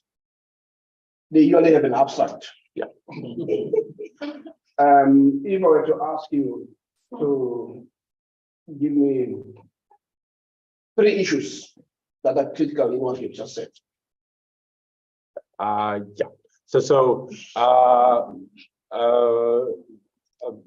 It's what has been said. It's unlearn, relearning, rethinking how we approach education, in a local context. Repeat yourself. Yeah. So unlearn, relearn. So in essence, is to rethink the way we approach our curriculum design, the way we approach education, the way we see our students, the way we relate to the whole notion of being academics in the UniZulu context. So that's the one. The second one is the coexistence of epistemological. Now I'm forgetting the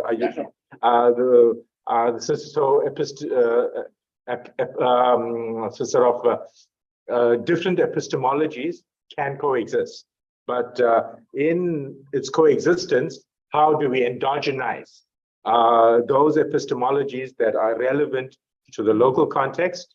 And the third idea that came out, which I even forgot to mention, is that how do we now, what we've learned here is so valuable, but if you look at the number of people that are here, there's very few. It's largely managers. But now, how do we get it to the rank and file? How do we get it to our lecture? And so we are saying we have to do the same thing that we're doing here today at the faculty level, at the departmental level, and our leaders need to be part of this by coming and guiding us. Thanks. Thank you.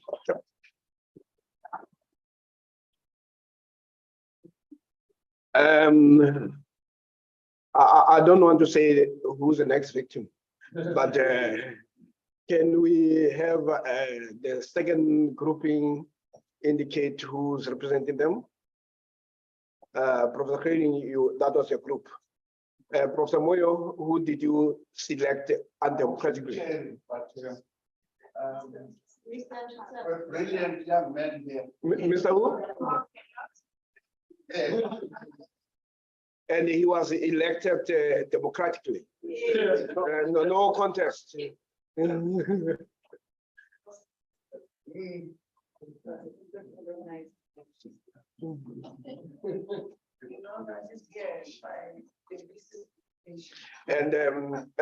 you will also expect that there'll be a question.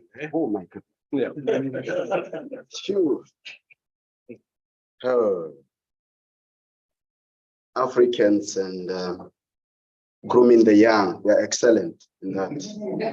I think that is the golden standard of decoloniality. Yes. The whole idea of mentorship. So what you see here is actually mentorship. Let me first observe protocol and greet the Vice Chancellor and other Vice Chancellors in absentia, and the guest speaker or the facilitator, Professor Gajeni, whom I've come to love his work so deeply. And I was even whispering to Professor Siebe that he must find a way to have me taught by Professor Gajeni and find a way to get funds for that. Thank you very much. Anyway, I'm here to represent my team under the two questions which we were grappling with. The first one is it's the question on how does knowledge, the politics of knowledge, manifest themselves? Number one, from one's classroom, the university, and perhaps one's own work. And the second question being, what are the suggestions or implications for curriculum transformation or change? Does that imply in that regard? And I have a draft of notes here because my colleagues have said so much, such that sometimes I'll just stare at them amazed by their brilliance. So if I happen to not represent everything you said, just know that I was awed by your excellence. The first thing that colleagues in my group dealt with was this insistence on the reliance on Eurocentric knowledge. And they saw this as the first step actually to liberating ourselves, which I would like to call a diagnostic admission that we have a problem of insisting on relying on Eurocentric knowledge, perhaps because of this problem of looking at Europe as the giant of knowledge production and perhaps knowledge dissemination. And one of the things that the colleague said came from Professor Lefroniani, who actually admitted that where I come from in sciences and mathematics, there is a problem of thinking that we cannot interpret mathematical theories and knowledge to suit our context. In other words, to speak truth to our place. And I respected that, and we all respected the fact that there is an admission of a crisis, an admission of a need to bring solutions. And colleagues said that actually, Professor Ndlovu suggested to her that actually, one of the ways of teaching mathematics, for example, with regards to Pythagoras theories and knowledge, is to historicize this person called Pythagoras, to tell students who is this person, where does the person come from? And Dr. Bomi or Professor Bomi came with another solution and said, perhaps we need to remind our students when we're teaching in the classroom that the knowledge that we're learning from people like Pythagoras come from Egypt, mathematics. That is the first step to removing the imaging of Europe as on top of places like Africa. But right now, we are actually, they were talking about deprovincializing Africa and provincializing Europe, in other words. And another thing that we theorized on in that group was the issue of teaching and speaking truth to context. That when we teach in our content offering, are we cognizant of the need for us to interpret the content that we're teaching, or do we just parrot this knowledge that is received from elsewhere and we give to our students? And I would like to summarize that as what Professor Morgan Grove called standing where you're sitting, which is that teach the content that you have to your students by being familiar with your land, with your location. So truth took place. And this actually in the group, from my interpretation, was seen actually as understanding that the politics of knowledge as opposing power to Europe sometimes lies with us not taking the responsibility to dismantle this problem. Another thing that was spoken of in the group was the whole idea of the problem of publishing. That perhaps one of the reasons why African knowledge and African scholars are not given power is because of the gatekeeping of publishers. And some colleagues gave personal narratives or anecdotes of their experiences where they felt that they were being, they were held in the anaconda grip of Eurocentric publishers. Dr. Bome gave an example of a paper that he submitted to a journal where an international reviewer who is divorced from his worldview thought a particular example he gave did not suit or did not hold water. And then he saw that as the problem of Eurocentric scholars and reviewers not understanding where an African thinker or writer or scholar is coming from. And then he also showed that perhaps in terms of publishing, there is need for African people to support each other. And also what was spoken of was the idea of capacitating African scholars. The second thing that was shared in the group was that we have a problem of these European theories forever dominating and forever being applied without really being interpreted for African context. And this was said in relation to research. To say, for example, Dr. Bome gave an example of this phenomena in research or in supervision, where a supervisor will say to a student, how can you deal with a particular theory without hinging it on a particular Western theories? For example, when they spoke about Foucault, to say you cannot use Achille Mbembe without engaging Foucault. And that is to say, actually, Achille Mbembe has no voice without actually bouncing his voice against Foucault.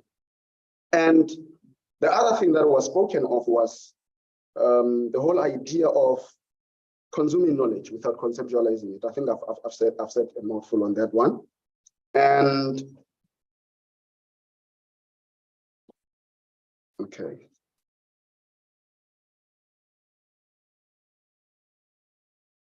Okay, another example that I think I gave in the group was the whole idea of letting students dictate on how you teach. This has to do with the whole idea of making students understand why we're teaching them what we are teaching them, to speak to their identity, their history, their backgrounds, to speak to their cultural and social backgrounds. And all of that I've said, it's under the first question on how does the politics of knowledge manifest themselves in the classroom. And in our discussion, we saw that actually question 1 and question 2 are overlapping in how we try to answer them. That's why some of the things that I've said, you'll see that they fall under they actually answer question 2.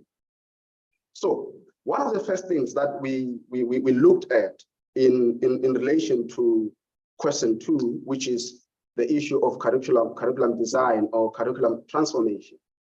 One of the first things was said, which for me really is powerful, is that we have an issue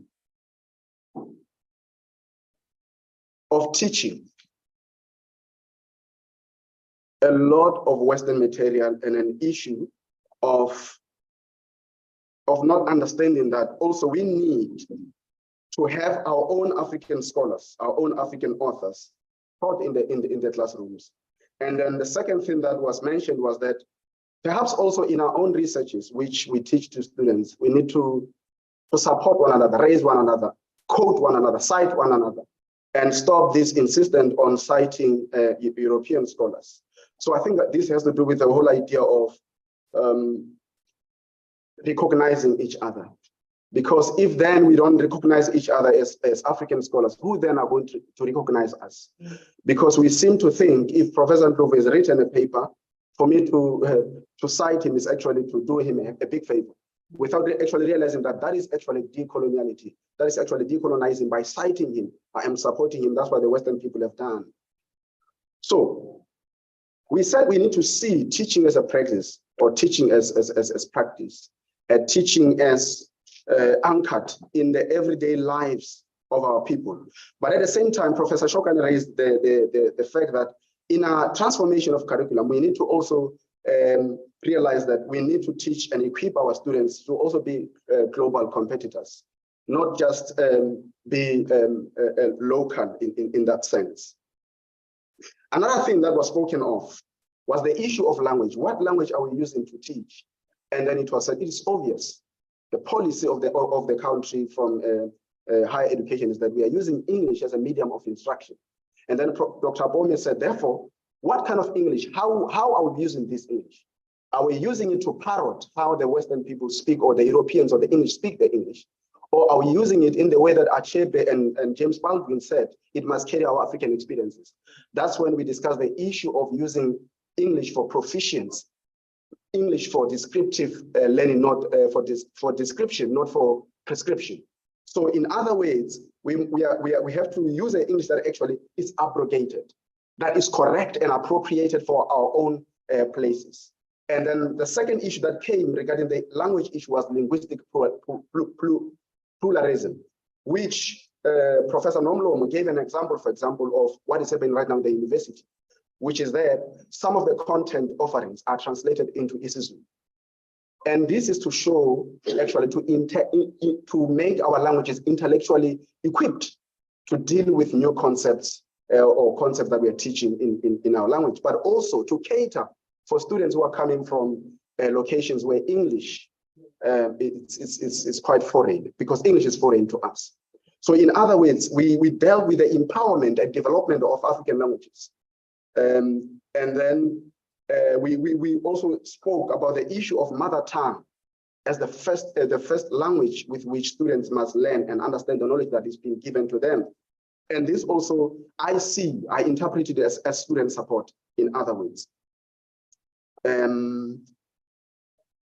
Another thing that we spoke about was that there is a need for the development of theories among us as Africans. Because when we look at the European theories, we see how highly limited they are to speak and adequately satisfy our conditions. Therefore, we said from there, we need to take from what we can use from European knowledge or Western knowledge or knowledge from elsewhere, take from there and develop our own theories that will aid us to be, number one, fluid to our own context, number two, also be able to transmute ourselves to the global community. And then another thing that we dealt with was any form of knowledge that does not speak to our decolonial language must just be abandoned. I think that's what I just put in my notes as I was interpreting the colleagues in their discussions. So all in all, what we're doing in that group, we were talking about our understanding between society, situation, and discourse. To say, do we have an understanding of our society, the situation it's in, and how, when we engage in discourse, are we approaching these engagements? And then another thing that we gave as an example of curriculum transformation was the deliberate reduction of European texts, which Dr. Bome gave, which also I gave in relation to our department, where we've made sure that Shakespeare must at least now shut up. We've had enough of him. And then we have more of Louis Ngozi or Zexmda, Chinua Achebe, Shoinga, No Violent, Bulawayo. So what we're doing here is that because our students that we give this text to read don't have this kind of theoretical knowledge that we have, therefore let us have a deliberate reduction of Western texts. And then we have books that speaks about Utugela, not the River Thames. And also what we're doing here is the whole idea of showing our students that it is not just Shakespeare who wrote plays, but Shoinga wrote plays. It is not just Shakespeare, who wrote about monarchy or the kingdom, but Shoinger also wrote about the king in Nigeria. So that is one of the things that we brought as a solution to curriculum transformation. Let me just see if I have all my notes here. Okay, another thing that I saw was a practical call for collaboration between faculties or academics coming from different disciplines. And I saw it particularly when Professor Shogani called Professor Lefenyan and said, if you are saying you have a struggle in writing books to produce knowledge that will speak truth to your students, come, let's work together, let's do this. So there, I think they were dismantling what Professor Kajeni would love so much, which is a disciplinary decadence. And the whole idea of the high sciences, as Professor Lefenyan put it, being divorced from the humanities. So Professor Shogani coming from the humanities said, then come to us, we'll remind you of what we left in relation to humanities. So the idea of collaboration among disciplines was also deliberated. And then another thing that I think that we generally dealt with, which framed our discussion, was our philosophy behind our teaching. And I think there is another thing that I wanted to raise in the group, which I couldn't raise, was that because we are worried too much about how long it takes to write a book, because we don't have enough content to teach our students, content from African or Afrocentric location to teach our students, then we must know that the power of interpreting knowledge that is coming from the West lies with the teacher. And I think this is what Dr. Abom is working on, with the idea of storying. But when you go there, you give the work, the content, your own story from your Afrocentric perspective.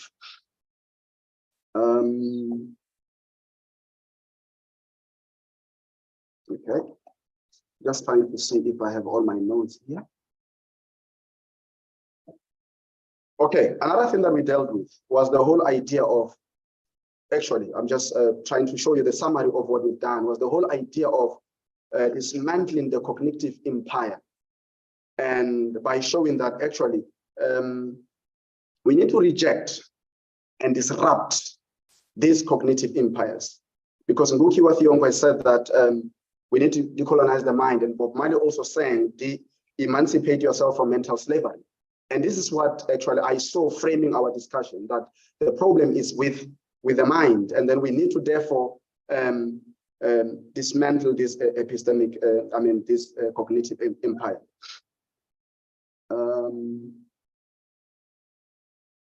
Okay, I think I mentioned this. We have to stop copying the English language and start using it to carry our experiences. And also I spoke about the theories that we need to generate and abandon Western theories that cannot be used for our own contexts. And yeah, we spoke about the issue of capacitating colleagues. And I think this has to do with training of colleagues, academics, and converting academics to understand the work that we're doing here is the work, decoloniality is a work of life. It's not just a work, just pastime that we start doing when we enter the university, but it's part of who we are, it's part of our life. I'm trying to look for other notes that fellow colleague gave to me. Okay, what we want colleagues to understand is that we are not saying here we are completely discarding knowledge that we received. We are saying we want to see if how this received knowledge can be used for our own contexts. That's one thing that we really want to put across. And also, we pick up what is usable and we use it, and make students proficient in the language that it's of an alien location. I think I'll pause there.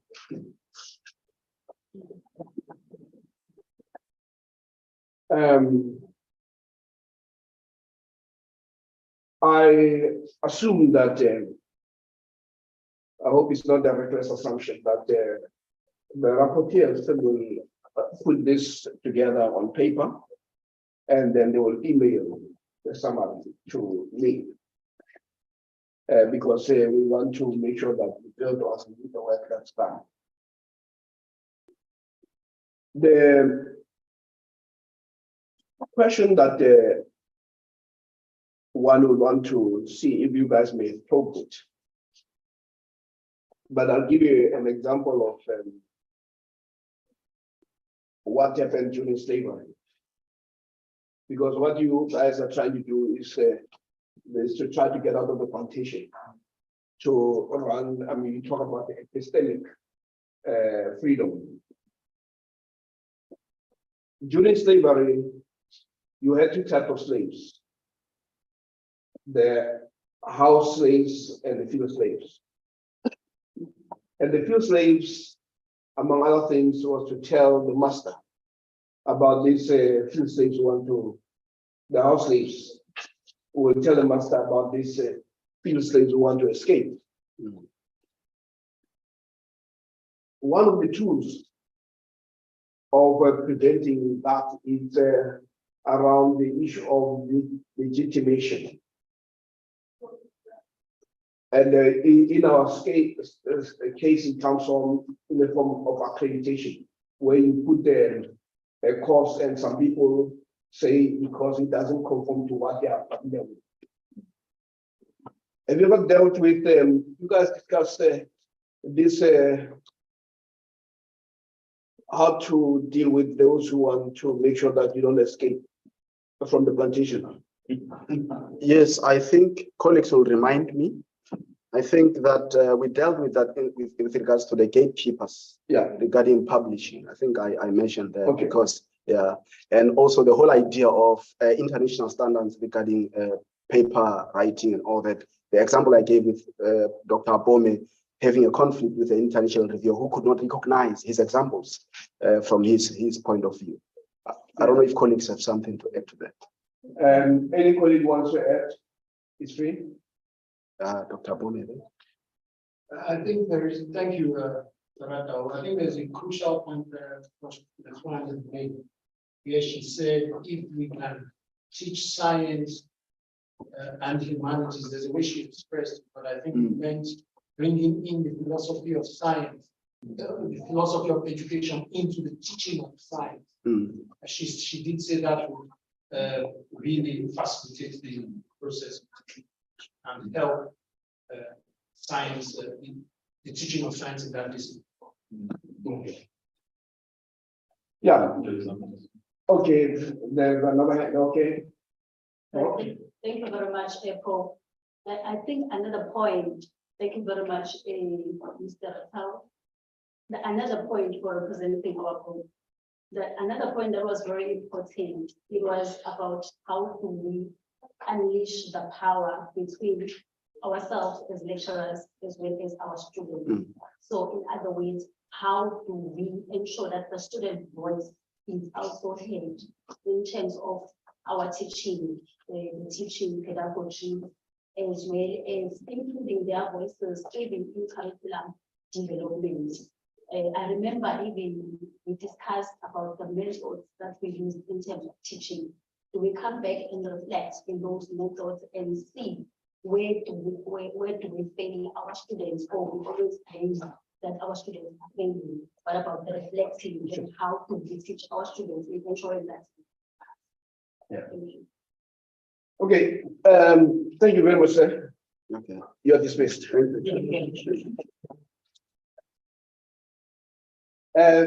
Now we come to the crunch time, and Professor Datsene was listening attentively, and I'm going to ask him to just reflect briefly on the type of questions that are raised, and also the commentary, and probably feel free to comment post.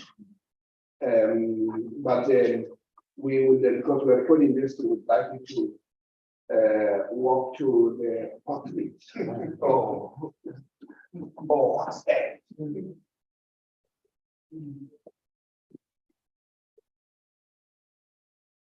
Okay, thank you so much. I won't be long. I took copious notes, but I'm arriving at only one conclusion, if not two. I think this exercise was meant for us to discover ourselves. And by this, I mean the coloniality you are talking about, the colonizer you are talking about, is not outside us. It is you who continue to teach these problematic people. So that's point number one. Point number two, what I gathered from the way you engaged with the issues is that you are beginning to take responsibility. You are beginning to say, we are responsible for continuing this, and we want to be responsible for changing it. So to me, those were the two issues which actually stood out. So when we do the critique of Eurocentrism, of colonialism, in a university like this, it does not rest outside our hearts and minds. We need to really interrogate ourselves in order to do the right thing. And I thought it dawned on all of us that it is us who must take the responsibility to rewrite the curriculum. But there were other issues which actually reflected this depth of self-searching in order to do the right thing. From the first group, it was clear that we are speaking about strategies of how to do it. Is it endogenizing the knowledge? And you are also able to distill what is the problem if we continue to teach from outside ourselves. And then you identified it as alienation. You made it very clear that the consequence will be alienation. And then the third point, which emerged from the first group, is also that you now notice that it is important to think from where you are. And that you captured it when you spoke about taking seriously the question of your rural location as a university. How is that reflected in your curriculum, in your teaching? Then the fourth point, which also cut across the two presentations, is also the question of moving away from what we call the binaries in the morning, moving away from what we call the hierarchies in the morning, and we are moving towards what we call co-creation of knowledge, or co-production of knowledge, if you like. So I found that to be very, very interesting. And the idea that you are even identifying that there is need to write the textbooks, nobody will write them for us. It is us who will need to write those textbooks. So I found that to be very important, because if you go back to Fanon, his sign, the sign that you are genuinely decolonized, he uses these terms: craftsman, a craftsman and a craftswoman. A craftsman and a craftswoman is somebody who is able to do things for himself or herself. What is the other thing which I picked here? Yes, there was always also a diagnosis or further diagnosis of the problems. One of the issues which came out clearly is, why do we continue to rely on the theory from elsewhere and the data from home? So it's important that we deal with that problematic sphere, whereby theory is European, data is African. Even in Germany, we deal with that a lot. Students come to study there, then they go to do fieldwork where they were born, then they come with the data to enlighten it using German theory. I think it's high time that we deal with that. And then the other issue which emerged clearly is that we are taking responsibility again of saying, who are we citing? who do we involve in the teaching? Then the other emerging issue across the two presentations is both presenters, they identify the problem of language. What do we do with the language? Do we just use English as communication, or we continue with the idea that English is knowledge itself? So we'll need to deal with that. Then the other issue which maybe cut across the two presentations was also the issue of collaboration. Particularly not collaboration. There are two ways to think about collaboration and partnerships. Collaboration in terms of institutions collaborating. And what I wanted to throw in there, that when we think about collaboration, we must always think about, is it vertical collaboration or horizontal collaboration? If a university like UNIZUL here ignores the existence of Durban University of Technology, ignores UKZN, ignores all these universities here, ignores all in the region, ignores all in the continent, ignores all in the global south, goes for Harvard, that would be vertical collaboration. It's still colonial. So it's important that we think that way. But I think here what was also emerging is that the word collaboration is also meant also how do we collaborate across disciplines, not disciplines, across fields, the natural sciences and the humanities. And I think that one is also forced upon us by what we call the Anthropocene, in which the time scales, the natural and the human time, they've actually collapsed into one another.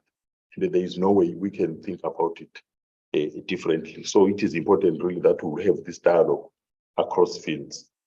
I'm not sure, Prof. Siepe, is there anything which I left out, but these to me are the reflections which I think across the presentations.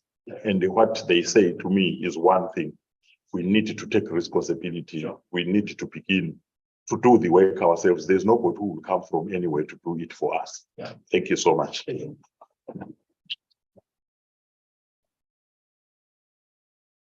Colleagues, we are now coming to the end of what we can all say was a fruitful day.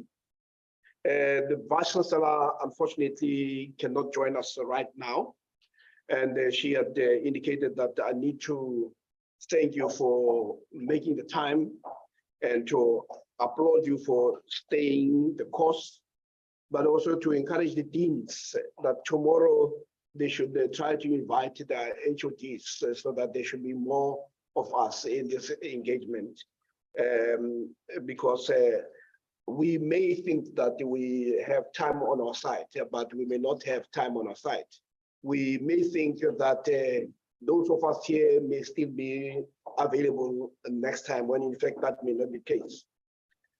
Just to recapture some of the salient points that one listened to and heard, I'd like to give you an example to drive the last point that Professor Gajene had raised. You know, one was a young man. I actually was very young, coming from school in the townships. I was going home and I saw able-bodied black men standing in a line, a queue. And it struck me as a child that where they stood was not a bus stop or a train station. And then I asked, out of curiosity as a child, because children are always curious. Then I was told that those men, as they stood there, they told, one of them said they were under arrest. And I was baffled because I couldn't see the policemen. And then I was told that no, actually, the police van was very full. So it is going to drop those into the water.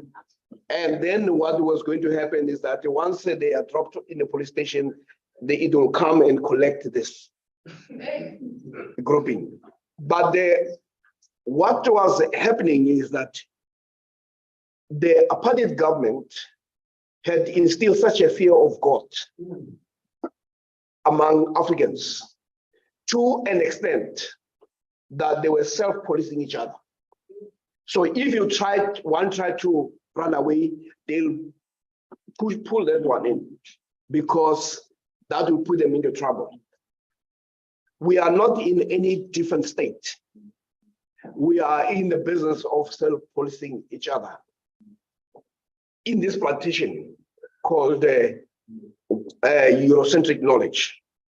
So we need to deal with that aspect as well. Hence, what Mr. Rata was saying, that none but ourselves can free our minds. And the second issue is the last one that Professor Ndovugachin was raising, that we are actually in a situation where the colonizer lives within us. In a sense, the colonizer lives twice, as himself and as us after he had left. The third aspect that we must not lose sight of is how Professor Ndovugachin started the whole notion of decolonization, not as a form of some popular discourse, but they remind us that actually we are involved, or we exist within multiple crises, and that crisis expresses itself in the form of inadequacies in the knowledge systems that we have.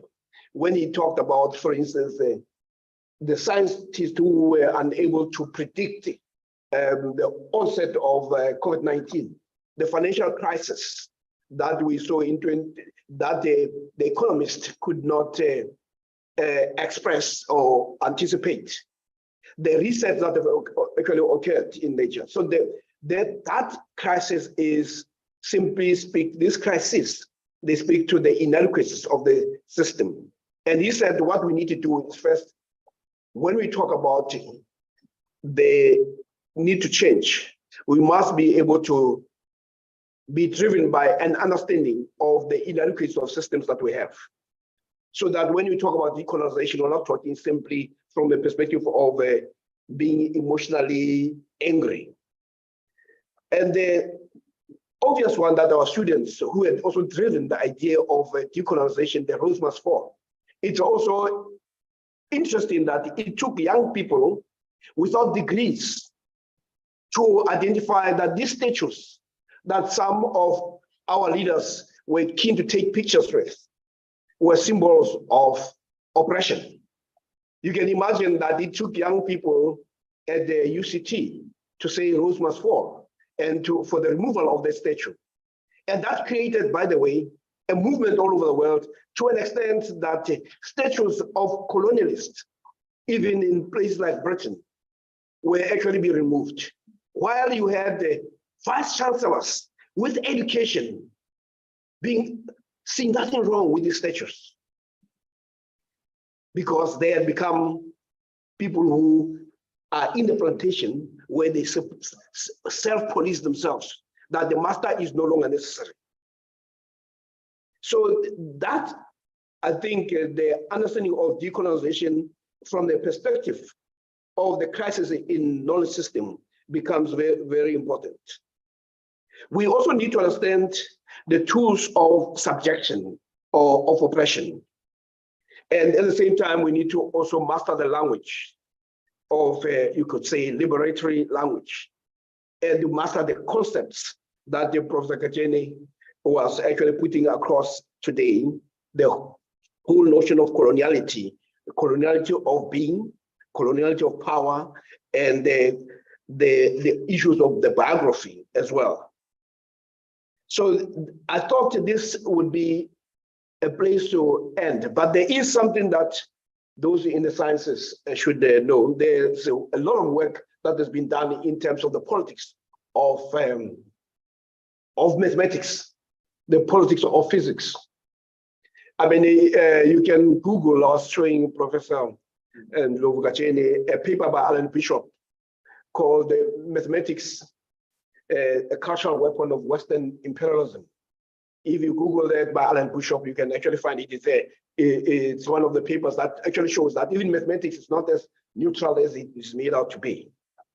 So once we understand that, we'll also understand somebody like Utunji, who talked about the intellectual underdevelopment of Africa and how that is connected directly with the economic underdevelopment of the continent, picking up where Walter Rodney ended when he talked about the underdevelopment, how Europe has underdeveloped Africa. So colleagues, I want to thank you for the contribution that you've made today. And I hope that this, as I say, will find expression in how we conduct ourselves on a daily basis. The thing that I've tried to emphasize, that it makes no sense for us to have these discussions if these discussions do not lead to change. It is about making sure that we arm ourselves with ideas. And as I'll repeat that from ideas, the ideas can be turned into words. Words can be turned into action. And action can be turned into habits. And it is the habits that define our character. And when you have that character, that also defines your destiny and the destiny of African people wherever they find themselves in. And lastly is that our engagement. We always say it is a global struggle and our response must be planetary. And this is one more step in the journey of 1,000 miles. I want to thank you. And tomorrow we are going to deal with the coloniality of knowledge, how knowledge is colonized. And we need to deal with that before we can deal with the decolonization of knowledge. And we will be here tomorrow at 8:30, and Professor Ndovukacheni has told me that his vocal cords are still intact. And so we look forward, and may I say good afternoon.